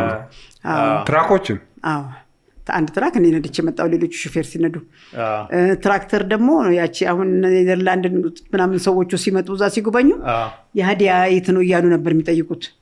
ምንድነው ስል እዚህ ነው ሀዲያ የታለች ስል እሷን ሲሏቸው ገረማቸው። ምክንያቱም ከዛ በፊት ግብዣ ላይ ተወኝ ነበር በማታ ልብስ ምናምን። አሁን ባርኔጣ አድርጌ ምናምን የሽኬሻ ምናምን ሳደርግ ነው ያዩት። እዛ እርሻ ውስጥ በእግሬ ነው የምሄደው። እኔ ራሴ ላይ ማየው ከነሱ ጋር ምብላው ከነሱ ጋር እኔ ላይ የምወቅጠው ምስናውና እንትን እላለሁኝ። ወደ ጃን ሜዳ እኖር ነበር ከባሌ ጋር፣ የመጀመሪያ ባሌ ጋር የባለበት ልጅ ነው ብያለሁ። እና ቡና ብዙ ምናምን አላቸው ምናምንና ታመምኩና ሆስፒታል ገባሁ። ምኒልክ ሆስፒታል ጎረቤታችን ነው ከጃን ሜዳ። እዛ ያለው ነርሶቹ ጥቁር እንጀራ ምናምን ሲበሉ አየሁ። ለምንድነው ይሄ ጉልት ምናገኘው? ይሄን ነው ሌላ እናገኝም አሉ። እኔ ላንጣላችሁ ትገዛላችሁ ያልኳቸው አዋሉኝ። ለባሌ ስነግረው ዋለብኝ። እንጀራ ነው ይነግዳለው ሲል እዞም በድሮ ጊዜ ያልነበረ ነገር ነው። አዎ ዋላ እሺ ያልኩት ተኩትና ጩሎ ባሉ ነበርአለም ትንሽ ልጆች እነሱን እያስጋገርኩ 10 20 ቀጥል 50 አንቺ እያሉኝ እንደዛ ሳረቅ በፒክአፕ መላክ ጀመርኩኝ። እና እንጀራ ልጅ ሆኜ ለጎረቤት ሁሉ በ2 ብር በ1 ብር ልብስ ሰፋለሁኝ። የስራ እንትን የለኝም። ቲማቲም አመረትኩና እዛ እርሻ ላይ አላወቁም ሊገዙም። በቃ የሚገዛ የለ ምናምን እንደዛ በብዛት ሰዎች መጥተው እንዲገዙ ምናምን እንዲያዩ የኛ ቲማቲም የውጭ ያመጣሁት ነው፣ እኔ የዛኛው አይደለም። እሺ ጉልት አለ አይደለም እዛ ቁጭ የሚሉ ድንጋይ ተደርድሬ ደርቤ ሻሻ ስሬ ቁጭ አልኩኝ። እሺ ሚዛን ይዤ መሸጥ ጀመርኩኝ። በብር 2 ብር በእውነት ነው የምልህ። እነዛ እዛ ሲሉ ሌሎች ነጋዴዎች ማየት ጀመሩ ያንን። እና ከዛ የኔን ቲማቲም በቃ አምርችልኝ ማለት ጀመሩ። በፊት ዘር ነው እንጂ እሱን አምርትም ነበር። ጉልትም ቁጭ ብዬ ለምን አልሸጥም ከሚበላሽ እዚህ ከሚጣል አልኩና ሸጥኩኝ። ስንት ሳጥን ሸጥኩኝ እዛው ቁጭ ብዬ በአንድ ቀን። እና የስራ የመምረጥ ምንም አይደለም። የሰውም ከሰውም ጋር የመኖርም እንትን አለኝ። እና ሰው ወዳለው ሰውም ይወደኛል፣ ሰውም ያከብረኛል። ብዙ ዘመድ አለኝ ከስጋ ዘመድ ሳይሆን አብሬ እንትን ያለው። አሁን አንድ ልጅ አልተገኘም ስራ ኑሮበት እንጂ ትራንስፖርት ከኔ ጋር የሚሰራ አባቱን ዘመዶቹን አቅ ነበር። ዛሬ ትልቅ ስራ ይሰራል። በጣም ታይኩን ነው። ማማዲያ ነው የሚለኝ ሁሉ ጊዜ ጠይቀኛል። ብዙነህ ደምሴ ይባላል። እና ደስ ይለኛል እንዲህ ሳይ። ከአሜሪካ ነገር መጥተው መጋራዥ ምናምን የከፈቱ እንዲያርገሽልን እንዲያርጌ ሆን ዛሬ ጋራዥ ከፍተናል ነይ ይልን ሲሉ አይላቸዋለሁ። ግን በገንዘብ ነው አንሰራው ነው ይላቸዋለሁ። ደስ ብሎኝ እንዲህ ስለሆናችሁ ብዙዎቹ ቦታ ይዘዋል። እና ከወለድኩት በላይ ያልወለድኩት ልጆች በጣም ብዙ አለኝ። ሴቶችም እንደዚሁ ለሴት ሞታለሁ። ሴትን ሰው ሲበደል ማየት አልፈልግም። እና ብዙ እንትን ብያለሁ። ቅድምም እየነገሩን ነበረ ብዙ ሰዎች ኬንያ በተለይ ሬፊውጂዎችን እንደዛ ብዙ ሬፊውጂዎቹ እኔ ጋር አልፈው ሰርተዋል። ፋርም ላይም የባላቸውን እርሻ ሲቆጠቁጡ ስለማይከፈላቸው እንትና መሬት ስጣቸው ብዬ አሰጥቼ ሜናጀር ቀጥሬላቸው ምናምን አድርጌ ሁሉ በራሳቸው ገንዘብ መልሶ እንዲሰሩ ራሳቸው እንዲችሉ አድርጌያለሁ። እዛ በሰሩበትም ቦታ እንዲከፈላቸው እያደረኩ እና ያ ደስታ ይሰጠኛል እነሱን ሳይ። ላይክ አይ ቲንክ በጣም ብዙ ጉዳይ ላይ ነው ብዙ ቢዝነስ ላይ ነው የገባሽው ብዙ ነገር ነው የሰራሽው እና ይሄ የቢዝነስ እንትኑ ውስጥሽ የነበረ ነው ወይስ በሂደት የመጣ ነው? እኔ ውስጥ የነበረ ነው ልል እችላለሁ። ለምን ብትል ልጅ ሆኜ ትምህርት ቤት እየሄድኩ ለጎረቤት በ1 ብር በ2 ብር ልብስ ሰፋለሁ። ለጓደኞቼ በነፃ ሰራ ለነሱ ምክንያቱም እናቴ ልብስ ስፌት ምናምን አስተምራኛለች። ከዛ በኋላ ደግሞ ያው እንትንም ሆኜ እዚህ መጥቼ ዩኤንም እየሰራው ናይሮቢ ሆኜ ይሄንን የማርብሉንም የመናንም ስራ ሁሉ ከስር ሰራ ነበር። ከዛ ልካለሁ እና ቢዝነሱ ደስ ይለኛል የሚደረገው ነገርና ቻሌንጁም ደስ ይለኛል ማድረግ ይችላል የሚለው አለ እና ዩኤን ሆኜ ኦፍ ኮርስ ከብዙ ሰው ጋር ስለምገናኝ ብዙ ትራቭል ስለማድረግ ምናምን ነው እንጂ ቢሮ ውስጥ ቁጭ ብሎ መስራቱ ብዙ አልወደውም ነበር። ያኔም ቢሆን ቤት ውስጥ እሰራለሁ።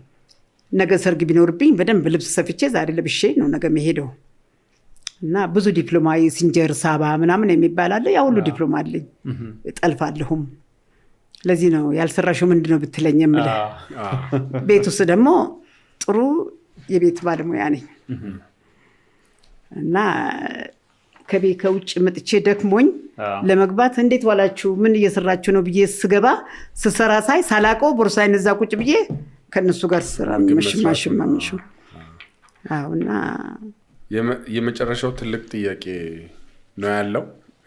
እንግዲህ በጣም ብዙ ልምድ በጣም ብዙ አመት መስራት አለና ምንድነው አንድ ትልቅ ጥበብ ከህይወትም ከስራም? ትዕግስት፣ ከሰው ጋር መኖር፣ የሰው ጠባይ መልመድ፣ ከልጅ ጋር ልጅናስ መስሎ ከአዋቂ ጋር አዋቂ መስሎ ማድረግ። እርግጥ ብዙ ጊዜ ክፋትን መውሰድ አትፈልግም። ብዙ ክፉ የሚሰሩ ሰዎችንም ልምድ መውሰድ ትፈልጋለህ። ግን ያ ልምድ ይጠፋብኛል፣ ብዙ አልይዘውም። የደጉን ነው ብዙ የሚይዘው።